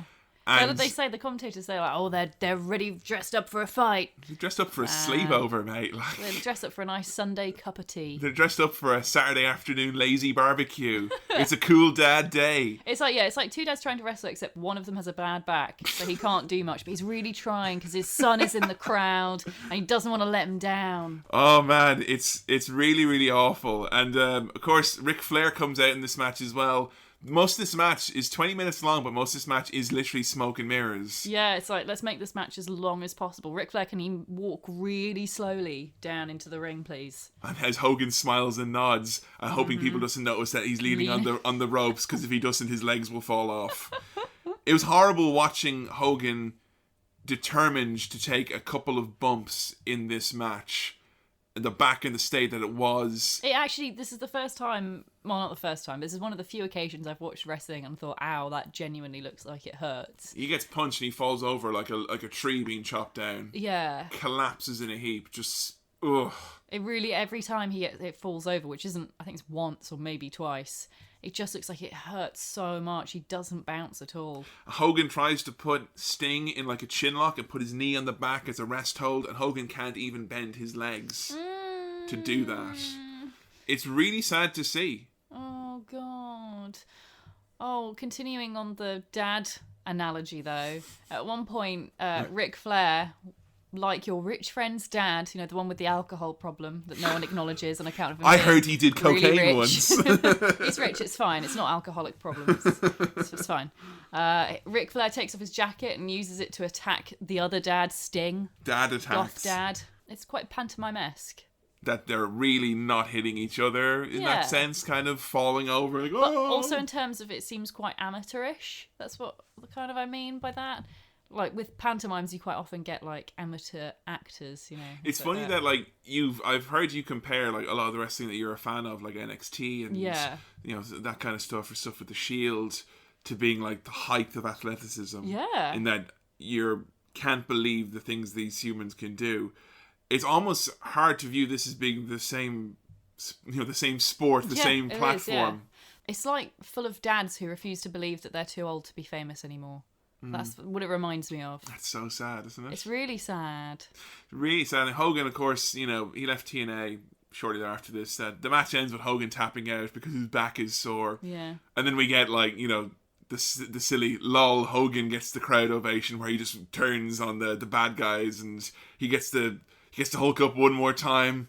You can see his really shitty back tattoo that says immortal. You are so mortal. If you're getting a back tattoo and your skin is like making an indentation while they're doing the tattoo on you and it says immortal, that should be a hint of your mortality. Mortal man. His body is sad to the point where if you see his stomach, it actually is a sad face. It's it's a frumpy kind of sad face. It's really sad. Yeah. Hogan eventually found his way back into WWE after leaving TNA and kind of really leaving TNA in the dust. Hogan didn't even mention TNA when he was doing like interviews with, news stations would be like, hey, Hulk Hogan's in town. He wouldn't even mention TNA. He'd never promote it. He would never wear a shirt. He would never tell people about it. He never acted like he was proud to be there. And as soon as he comes back to WWE after this, it's like, oh, brother, I've been gone. I've been in exile. I'm back. Thank you for having me. And WWE, to their credit, used him in the role that I think that he was best used for at this point. A spokesperson, a figurehead, a link to the old wrestling, a link to his legacy and the continuity now with the network.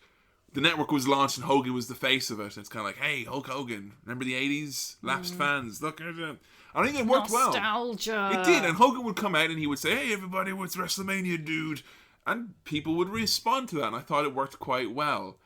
Now, Joe and I went on holiday a few weeks ago, and we came to a shocking fucking bit of news. Yeah. It's kind of like you and... We had no internet for about 3 or 4 days. Yeah. And then finally we managed to get an internet connection somehow by passing a cafe with Wi-Fi. And all of a sudden I get this little buzz, and I'm like... Oh, shit. Uh-oh. We started this fucking podcast, and literally the world of wrestling is about to change. Or in terms of... We talked about how WWE wants things to be remembered and the retconning and the struggles to kind of maintain company direction with its choppy history. Hulk Hogan is no more in terms of WWE canon. We can agree on that now. Yeah. Because in old July, Hulk Hogan, it was revealed that in a sex tape that had previously been leaked, and Hogan was still in litigation over with Gawker and Bubba the Love Sponge, his friend, who also videotaped him having sex with his wife. Long story. Who'd have thought that the least offensive thing on that was Hulk Hogan being too full of dinner and call himself a big fat fucking pig after coming after a minute? Who'd have thought that, in retrospect, was the most palatable thing that happened on that tape? Yes, Hulk Hogan admitted to being a racist, peppered in with a few instances of the N-word. And yeah, Hulk Hogan, you know the story, folks. You know how it is now. Hogan his name, if you type into Google, racism scandal, Hulk Hogan, TMZ, Hulk Hogan, homophobic rant, Hulk Hogan, it turns out that when he called his son in prison, he used the N-word as well. Hulk Hogan, it turns out that when he was doing some filming for a reality show, he called, a gay person a derogatory word, and it's just non-stop. And Hogan's response to it was a PR company farted, and out came this little statement. It's really bad, because, okay, here's the thing. I genuinely do think people can do shitty things and be shitty people and change and become better, right? I think it takes active effort on the part of that person, but I think it's possible.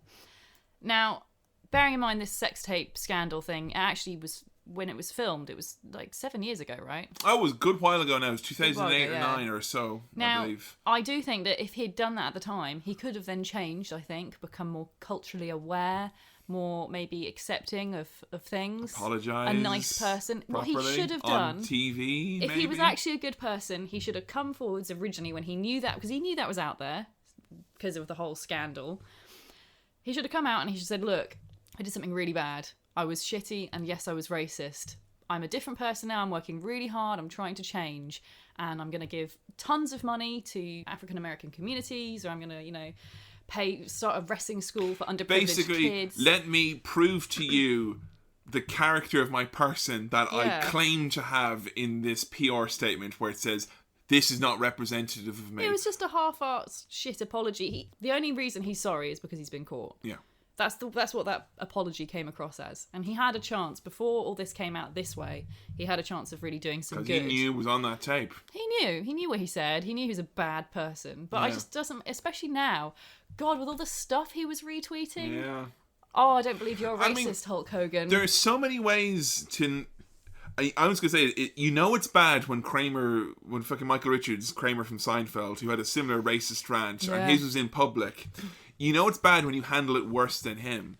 Because Michael Richards, he literally he went on his hands and knees to America. I'm not saying it was a good apology or it was good enough or that he's forgiven. It's not my place to say. But I know that the man was literally hands and knees begging for forgiveness and meeting with black leaders, trying to do what he could. Really? And then he disappeared, completely took himself out of the limelight. And I actually think that's probably a really good thing to do, especially with taking yourself out of the limelight. I think taking yourself out of the limelight is very good. Now, I'm not saying that his apology was good enough or that he's in any way that's fine and it's all cool now. I'm just saying that that's a start. That's a start, and those are the kinds of things that people in that position should look to try to do. Yeah. Going on Twitter and literally pretending like nothing has happened. Except for retweeting other people, white people. Oh no, it wasn't just white people, sorry. Some fake photos of black people as well, who weren't actually them. And I mean, Hulk Hogan's Twitter account speaks for itself. It's just full of bullshit. There have been ridiculous examples of him retweeting things of people saying, "Oh, I don't think you're a." Oh, he's retweeted serial killers and kind of, "Hey, my daughter's a big fan. Here's a picture of Madeleine McCann. Can you retweet it?" That kind of. He's very easily duped, but it's one thing being duped when it's something people just being trolls. It's kind of, dude, open up. Yeah. Don't you? He's still not realised. Have some respect as well. He said, "I am a racist." He's got to be held accountable to that. Yeah, and you don't get to just then retweet a bunch of posts saying, "Oh, but actually I'm not." WWE essentially they've taken an interesting line of action in that mentions specifically of Hulk Hogan on the website, articles, things like that, all gone. Basically so that when you Google Hogan, you don't stumble upon the WWE website. He's not on the Hall of Fame webpage. He's not on the roster page. No mentions of him in news or anything like that. He's still on the network. And the shows that have Hogan in promotional imagery are still there. The cartoon Hogan's Rockin' Wrestling is gone. Right. But all the stuff we watched, with the exception of TNA, we all find this on the network. So Hogan is still there. So not erased, just shelved in that sense. Yeah. You've got a lot of people at the moment who are kind of going, well, Wrestler X did this. And they weren't dealt with as severely. And they weren't dealt with. I mean, Vince McMahon has used the N-word and stuff with Booker T. Hogan is not exactly on camera with Booker T. Played up for comedic effect, I think they claim it's different because he was a heel and, I don't think you can use the argument that just because lots of other racists haven't been caught in an incredibly public... I don't think you can use it kind of go like, oh well, this wrestler, he's a racist. You know, that guy was a noted racist. Yeah, and he's fine. No, it doesn't work. Like that's not how. No, Hogan's position of where he was and people's trust in pop culture as an icon and all that. Also, as a that's whole, what led to this. Racist people in the media get away with it more often than not. That's true. Hulk Hogan's been held accountable, and I think the reason everyone thinks it's so harsh is because it's not something that normally that is something that's kind of. At least kind of ignored. I think with a company like WWE, though, a publicly traded company that is currently, I'd say, is attempting to celebrate and make moves to celebrate its diversity. Yeah, definitely. I don't think it's ludicrous to think that they would do anything else. No, they have. And I don't say that lightly. You know, yeah, and it is kind of. Come to the point, I think, that if people are still defending Hulk Hogan at this point, maybe they're a racist too.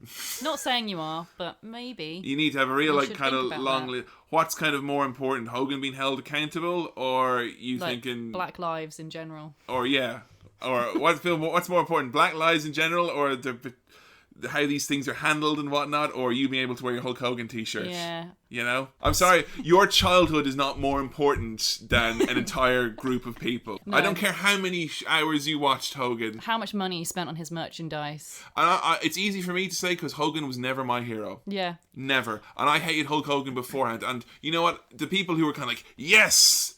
You know, finally, we've hated Hogan for years. He's now got good reason. and now we've got the dirt on it. It's like, no. That's a really bad way to think about things. To look at it, you know? Hogan was a dick beforehand and, you know, and he's proven himself. In the last few, he's really... Before this happened, I think I could have made peace with kind of, you know, Hogan's done his shitty things, but he was successful in wrestling and was important to wrestling. So I'm neutral on him. But there's no way I could be anything but totally against the man now, I think. I don't think we'll ever see Hogan back on WWE screens unless there is some sort of monumental shift in his actions and how WWE... Ball's in his court, really. He needs to... The ball's in his court, but good lord, man, that ball's gotten deflated now. It's been standing in your court for so long. You shouldn't have let it rot. Look, a giant cricket ball is coming towards you. Let's bat it back with this sheet of paper with a shitty apology. The ball's in your court now. I'm sorry if you were offended. I'm sorry that you're offended by my actions. Yeah, so... Shit apology. It is, I will say, though, it's a sad end to a career. I will say, though, if you're one of the people that did, idolise Hulk Hogan massively, and obviously then this big racist scandal came about, and I can't even imagine how hard it must be having someone you idolise so massively suddenly just their entire public image, you know, turn out not only that they're a really bad person, but also then have them completely erased from most things that they're associated with. I can imagine that's hard. And I do think as well it's possible to enjoy his previous work and also say it's okay, you know, he is a bad person, he's a racist, it's okay to do both. As long as you recognise that. No one's saying you can't enjoy his matches anymore. And I don't think anyone can deny how important he was. Yeah. And I don't think Hogan being revealed as a racist is chances to kind of go, well, anyone could have done WrestleMania 1 and Vince could have picked anyone. That doesn't prove that point at all. No. Hogan was incredibly successful. He made wrestling mainstream. He made it pop culture, and he made himself an icon through the medium of wrestling. It was very much by putting himself in that position that his fall has been so hard. Yeah. If Hogan had not been the success and as important to wrestling as he was, no one would give a shit when Hogan came out as a racist. No. It's only because of the pedestal he was on that this really had kind of significance and value. And I think that was kind of running through Hogan's career kind of start to finish with some highlights there. There's obviously, as we said, some other feuds, other matches, but Hogan will appear again on... You know, Ultimate Warrior, Randy Savage, whatnot, Ric Flair. Hogan will appear again, and we'll talk about him in those contexts with those wrestlers.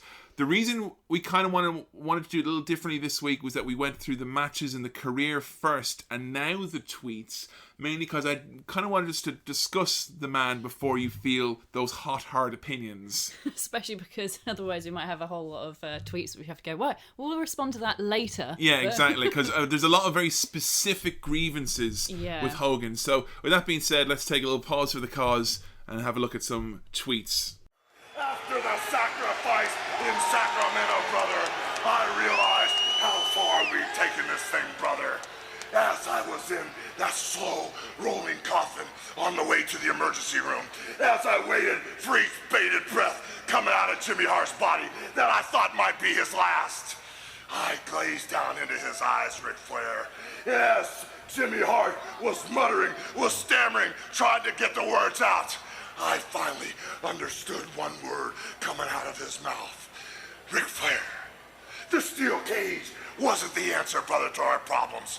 The thousands of Hulkamaniacs that I had to strap back to keep off your back, Jack, wasn't the answer to the problems.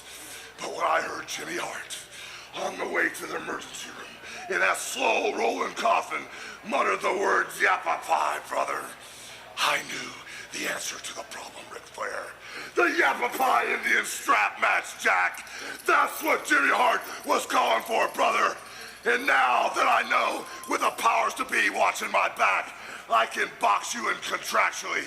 I can corner you in, brother. And if we are bonded together with the leather, man, if we are bonded together with no one in our way, as I strap that flesh, as your flesh bubbles and burns over your whole body, you will understand, my man, what the yappa pie mean by the Indian strap match, Flair.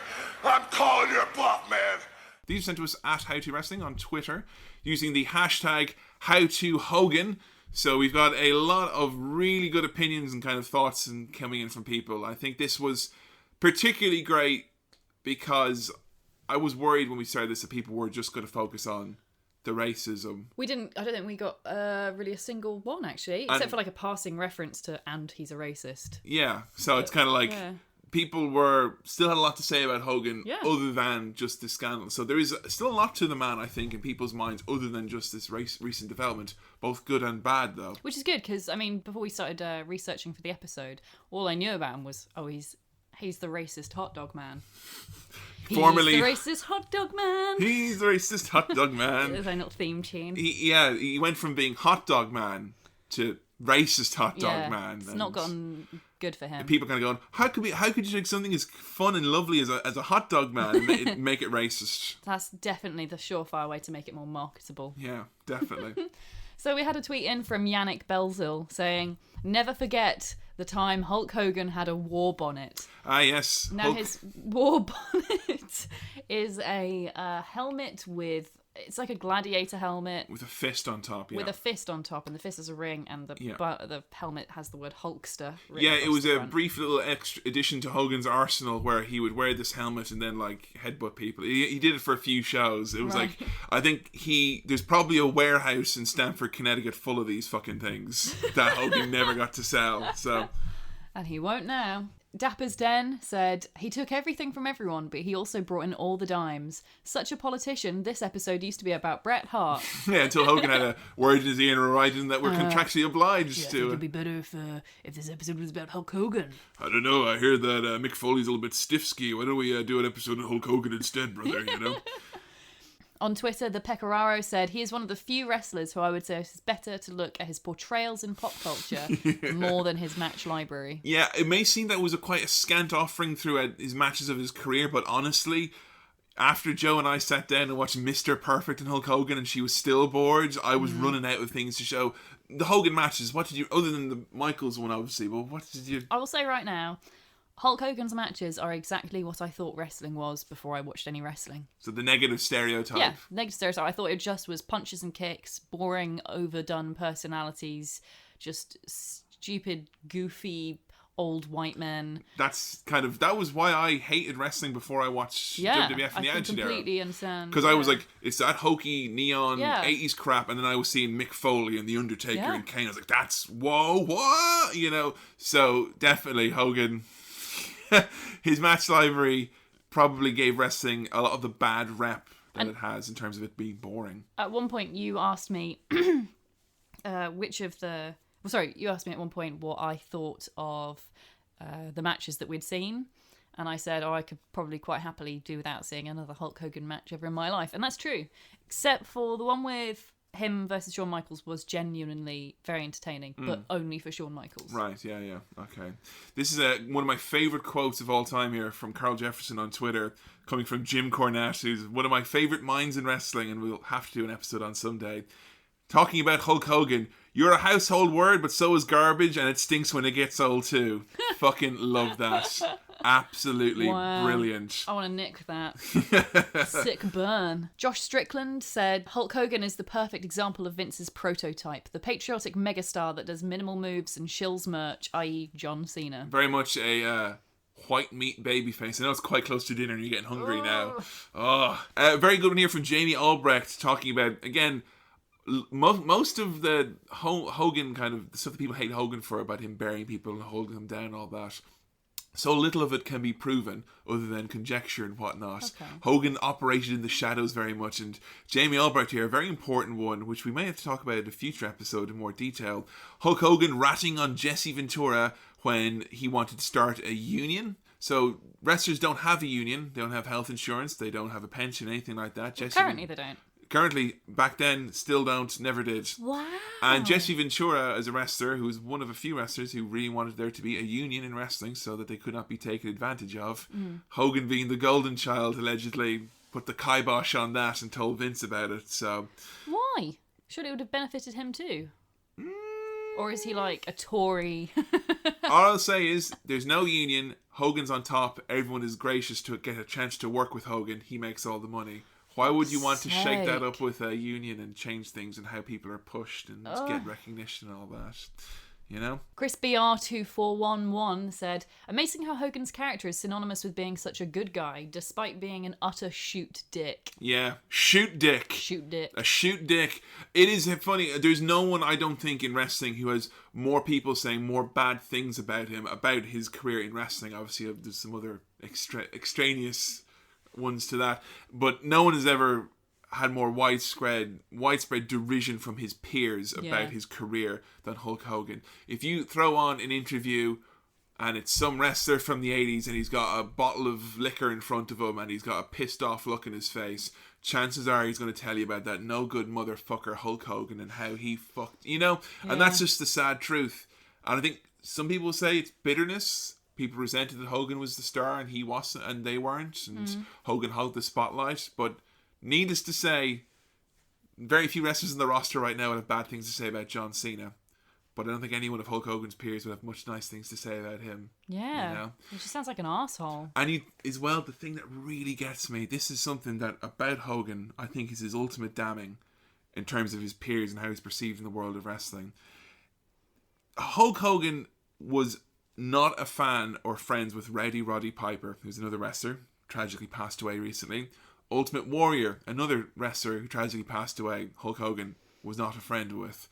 And also, as well, Macho Man Randy Savage, who Hulk Hogan, some allege, helped cause Randy Savage's divorce with his wife. Christ. He had nothing but bad blood with all three of these men. And within days after their passing, their tragic passing, Hogan was always routinely coming out with, thank you, my best friend. Oh. We patched things up. We allegedly shook hands and buried the hatchet, thankfully, just a day before he died. You know what? It's not cool to take someone who has probably spent so many hours hating you. I can imagine how the families of these people must feel hearing that and knowing how much like their dad or husband or whatever partner like hated someone, only for them to turn around and go, oh no, actually we made up last minute, we're very good friends. I think actually. You know what, those people, those families, they know. Oh yeah. And I think that's all that really matters, because they know, they can see through it for what it is. If you died and someone who I know you hated and hates you was suddenly like on Twitter like, oh, me and Kevin Matten, actually, that guy from those podcasts, is actually, we were really good friends. After I die and that thread goes up on Reddit about how everyone was my best friend there, actually, you know, I'll be suspicious. The sad thing is I can actually think of a few people who would do Dave here telling us that Hogan once blocked him on Twitter because he asked him why he wears sunglasses inside. Valid question. Not warranting a blockage, I don't think. He has the same sunglasses you do. You never wear them inside, though. What's up with that? Or outdoors if I can help it. I'm too embarrassed by them. My friend Ben Connolly posted a picture of him on Facebook wearing a Hulkamania shirt just a few days after, I think, or maybe a couple of weeks after Hulk Hogan was outed as a racist. He says, "This is the facial expression of someone who came home from a pretty weird day at work and opened a parcel to find it was the Hulkamania shirt he ordered in the 15 minutes when he forgot Hulk Hogan was a massive racist. Ooh. But also after this day of work and lack of sleep, finds the shirt too funny to not wear anyway. Also, I paid good money for this. It's a complicated facial expression. Deep." It's a very complicated facial expression. Yeah, I'll make sure to include that in my notes on the Patreon. Tom Phillips writing here as well. I think this may sum up the Hulk Hogan dilemma and how people view him and their problems with him. A diabolical politician, but without Hulkamania, pro wrestling as we know it would not exist today. Yeah. And I think that is the begrudging truth. It's okay, folks. You can hate Hulk Hogan and still accept the fact that without him, wrestling would not be probably what it is today. Yeah. That's to say there wouldn't be wrestling, but it certainly wouldn't have been to the heights that it was and currently is without him. Or something very, very similar, I guess. But there you go, Hulk Hogan. A lot to take in. Personal trauma, backstage politics, a couple of matches, a sea of rabid fans, and a half-hearted apology. What were your final thoughts on the man? I hate him. I really hate. I just don't see the. I'm really sorry, by the way, anyone who's listening to this. I know we have a couple of people who tweeted in who are fans of Hulk Hogan, kind of, and I just don't see the appeal. I'm really sorry. I don't. He isn't an entertaining wrestler in his actual moves. He's a weird old racist. He's a nasty man as well as being a racist. He's I always say about good. this: if half of the shit, actually, if 2/3 of the shit that If Hogan, 1% of the shit said about Hulk Hogan is true, he's a massive tool. That's true. He's just a horrible just with everything, with the not putting guys over, with just making other people look bad. He's really rubbed you the wrong way. He has. And outing the people who are trying to organise a union. He's just a fucking heel, like a shoot heel. Yeah. That's why Hollywood Hogan was so entertaining, I guess, in the NWO, because he was this real heel, I guess. It's really confusing for me as well, because like Hulk Hogan is the iconic wrestler. He is the one that everyone thinks of. And I know he's so popular, or was so popular, obviously. And I just do not understand. I don't get it. I think, let us know if you're some of the new fans who are listening along with How to Wrestling. We've got quite a few people now who are kind of getting into it or trying to learn more about it. I don't think starting now you could become a Hulk Hogan fan. Is it like growing up on caviar and like delicious, expensive truffles and then trying to have beans Parma on toast, ham, and then being introduced to beans on toast, which is like the staple classic? Is that what it is? Beans on toast never sold at Madison Square Garden, brother. Is it just am I being spoiled? No, I think honestly there is a nostalgia there that I don't think you will ever be able to get that. And considering what has happened and the time that has passed and the style of wrestling that you're accustomed to and what has made you a fan, I think a lot of people are in your boat that they'll never be able to be a fan. For me, I was able to see the Hulk Hogan nostalgia tour in the early 2000s. Right. So I could see, this is why people have... And I had a lot of friends who were fans, and I could see why. So at least it makes sense to me. Yeah. But I don't know if it can ever make sense to a new fan.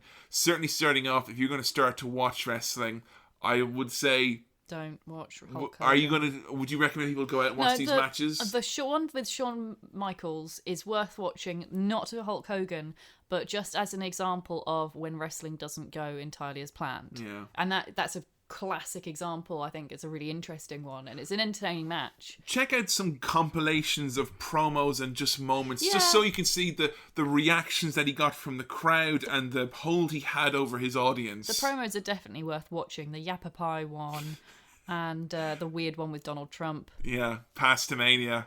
So I will say about Pastamania. Last night, when Joe was watching the Pastamania video, he made me some nice pasta. I actually was feeding Joe pasta, and I was trying to hypnotize her, like, Pastamania, Hulkamania, Pastamania, eat the pasta, Pastamania, Hulkamania, Pastamania. Which is good because actually his pasta promo made me really hungry for pasta. It's like watching The Sopranos always makes you hungry for like good Italian like pasta. Yeah, it's like we watched an episode of Frasier recently where they eat all the caviar, and then you were like, I need caviar. Like, you know, sound so fucking caviar mania, Frasier mania, caviar mania, Hulkamania. So a thumbs up then maybe for checking out some segments. A thumbs down then for checking out most of the matches of Hogan. Yeah, I wouldn't bother unless you hate yourself and have nothing else. If you've watched all other wrestling in the world, maybe bother. Are you happy though that you know about Hulk Hogan though, in terms of your knowledge, your history, knowing how he was, you know, knowing the big runs that these companies had, WCW and WWF, and his role in there? At least is that help at least now to know about that? Yeah, I mean, I still will never understand, I think, his appeal, but I at least can understand to the extent.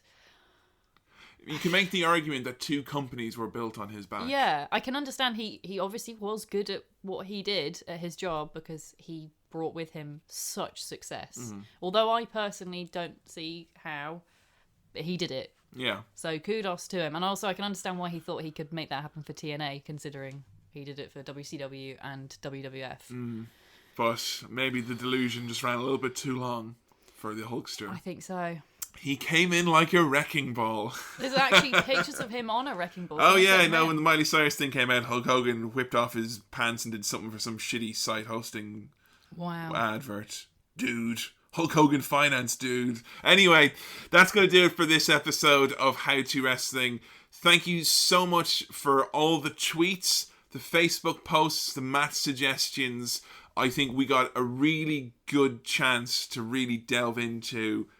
There's a lot to get through here. Yeah. So much more than just the wrestler, as is Hulk Hogan. And thank you so much for your help with that. You've helped me in organising this to try and get Joe the right matches and segments to watch. But also you've helped Joe realise the breadth of opinion on the man and some of the shit that he's done that needs to maybe have a few eyes on it, and to have that understanding is going to be great for Joe as a wrestling fan and any new wrestling fan going forward to know about the Hulkster. Well, at least you don't have to, if you listen to this, you don't need to watch the shit matches and the... This podcast is many things and is not many things, but one thing we can say it is not more boring than Hulk Hogan versus Andre the Giant at WrestleMania 3. No matter how low my self-esteem, I know we're endlessly more entertaining than those matches. Now, I know, Joe, you must be feeling right now that you've sat down and you've eaten so many Hulkaroos that you just bloated and, you just don't want to have any more pasta mania. I'm sick of him. Well, now it's time for a pint of espresso to get some petal in your metal, because our next episode, I'm happy to announce... Glory, glory, Brock Lesnar!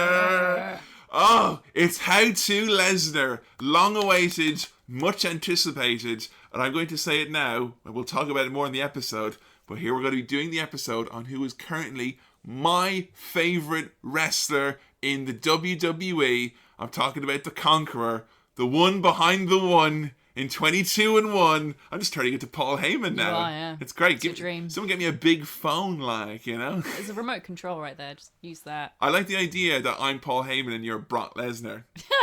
Like, I'm just like... I'm blonde. I'm explaining all this wrestling stuff to you in the ring, and you're blonde, and you just kind of stand there with that kind of happy look on your face. Pumping myself up. Jumping up and down. I understand that a little bit more now, like, you know. I will learn about you! You're gonna have to! So yes, How to Lesnar. Matches, segments, promos, weird story. This is a man who there's a video of shooting watermelons with a heavy machine gun on YouTube. And prairie dogs. Yeah. I want Joe to learn as much about the man, the myth, the beast Brock Lesnar as is possible. I will say Heyman is going to be getting his own episode down the line. Yeah. So if we know they're obviously linked, but let's not just send Joe awesome Heyman promos. Yeah, we can, because I want to savor them all in one beautiful, swirly, delicious pie. It's going to be good. I think that one is probably... I mean, I've seen a fair few anyway. Yeah, I've been following Brock Lesnar for about a year. Yeah, so, I mean, you're going to learn about Lesnar. He had an entire career in WWE before he was where he is now. And apparently UFC, too. UFC, yes, MMA... athletic, football. He was in also Lesnar, highly decorated athlete, and I can't wait to talk to you. I'm really excited about Brock Lesnar, because here's a wrestler I think you already love, and we're just gonna. It's like me sitting you down and telling you why you like your favorite foods. Yeah, this is all the amazing natural organic ingredients that grew up on the top of a mountain in northern Canada that makes your food taste so good. And it's a mile away from a phone. Yeah. And the only contact to this natural organic food is Paul Heyman. Exactly. So, tweet in using the hashtag #HowToLesnar. There will be a picture up there. As always, artwork done by Dan Swan. Thank you so much for these amazing... I think people are a big fan of the art. They are a big fan. Dan's ever so modest about his artwork, but he does these on a tight schedule, and they're always top quality. And just the best. I really like the one for Brock Hogan, Lesnar, and the one for Lesnar is going to be so good. So awesome. So yes, do make sure you hit us up on our social media. Let us know what you thought of How To Hogan. Did we miss anything? Any other thoughts? Any feedback? If you're a new fan and you've been trying to get into Hogan, do you think it's impossible as well? Let us know. Still use that hashtag #HowToHogan. Hit us up on the social media. If you are a new fan and you do like Hulk Hogan, please explain why. And how. And I want to, kind of. Yeah, and of course, as always, if you're listening on iTunes, SoundCloud, or Stitcher Radio, be sure you're subscribed. Get all the episodes direct with some bonus ones coming your way soon, hopefully. Be sure to leave a rating review. Also, get us nice and high up in those charts again. Look, mate, I just recently updated my LinkedIn profile to include the fact that my podcast mate, was once number 8 on the iTunes top charts. So if you want my LinkedIn profile to look good, please. It's win-win. I mean, we all benefit from Jo's LinkedIn profile looking good. Yeah. She'll endorse you for your IT skills. No, she won't. Do that. She won't. I might. I won't. No, he won't. I won't. Neither of us are going to endorse anyone that we don't know. Mate, you got to work for us first. Yeah. And if you want to support and give back to How To Wrestling and help us on with our endeavors, we want to get Jo to see some live wrestling. Yeah. We're going to hopefully improve the audio quality, get some new microphones in here as well. Currently, I am sitting about 5-6 centimetres away from the microphone. Kevin is, just over 3 feet away. That's not an exaggeration. No. We are big and small. We need different microphones. I have a soft voice. If I sat as far away from the microphone as Kevin is sitting now, well, I'll show you. Can you hear me all right? No, you can't. Wait, it's the Kevin podcast. I'm back. Oh, man. Oh, bloody Mrs. is back. Oh, turn off the loud, fun music. Put down the jalapeno bites. So if we manage to reach some milestones with getting better audio equipment, it means I don't have to perch on a pile of cushions by the coffee table. Yes, Jo can have her own microphone. You can support, of course, by going over to patreon.com/HowToWrestling. You've got to be our backer or patron supporter, so you can do that there. There's lots of extra stuff and content coming your way for those of us who are backing, including access to a live stream Q&A that we'll be doing once a month. Yeah. And also monthly pay-per-view reviews for all $5 backers and more. $5 a month, you're going to get to hear Jo and Kevin's thoughts on the current shows as they're coming out on the network. So we're still open though for ideas and rewards that people want to see. Yeah. We want to hear from the How To community. Yes, we do. There are lots of rewards available for backers on Patreon now. If you're a $1 subscriber or more, you'll get access to shows show notes. Also, if you are a $5 backers, you will get monthly pay-per-view exclusive reviews. We're going to be reviewing the pay-per-views as they're coming out on the network. Short reviews, a little extra audio content for the backers there on Patreon. So for just $5 commitment, you'll be able to get our thoughts on the shows that are coming out monthly on the WWE network. And for the $10 backers is more, we've got access to a monthly live Q&A stream we're going to do where you can ask us questions, hang out, shoot the shit for our lovely $10 backers. We've gotten a lot of backers already on Patreon. Anyone who's checked it out and considered backing us, and those of you that have, massive thanks. Seriously, it's been great. And our next goal is to see some live wrestling. Yes. If we reach $300 per month, we're going to go see a live show. Exactly, and we've got a wealth of UK independent shows and also WWE shows heading around these parts quite soon, so we're definitely psyched up to get Jo out to see some live wrestling and to report back for a special episode of How To Wrestling. And if you've actually got any ideas of promotions that might be in our neck of the woods in the middle of England, you think that might be a good show for Jo to check out, always let us know on facebook.com/HowToWrestling or on the Twitter. If there's a local show that you think has got some talent that Joe mightn't know but will be impressed by, let us know. Yeah. So that's going to do it then for this episode of How to Wrestling. It's been a task in many respects talking about Hogan, but also cathartic for me, I found, and hopefully educational for you. Cathartic? How? I just like talking about all the shit Hogan's done and people going, yeah, that is shit, isn't it? You know, it's working through some wrestling bullshit right now, you know? Yeah. So it's a goodbye from me, Kevin. And a goodbye from me, Joe. And we'll catch you next time when it's going to be How to Lesnar. Get those tweets in, and we'll see you next time. See ya.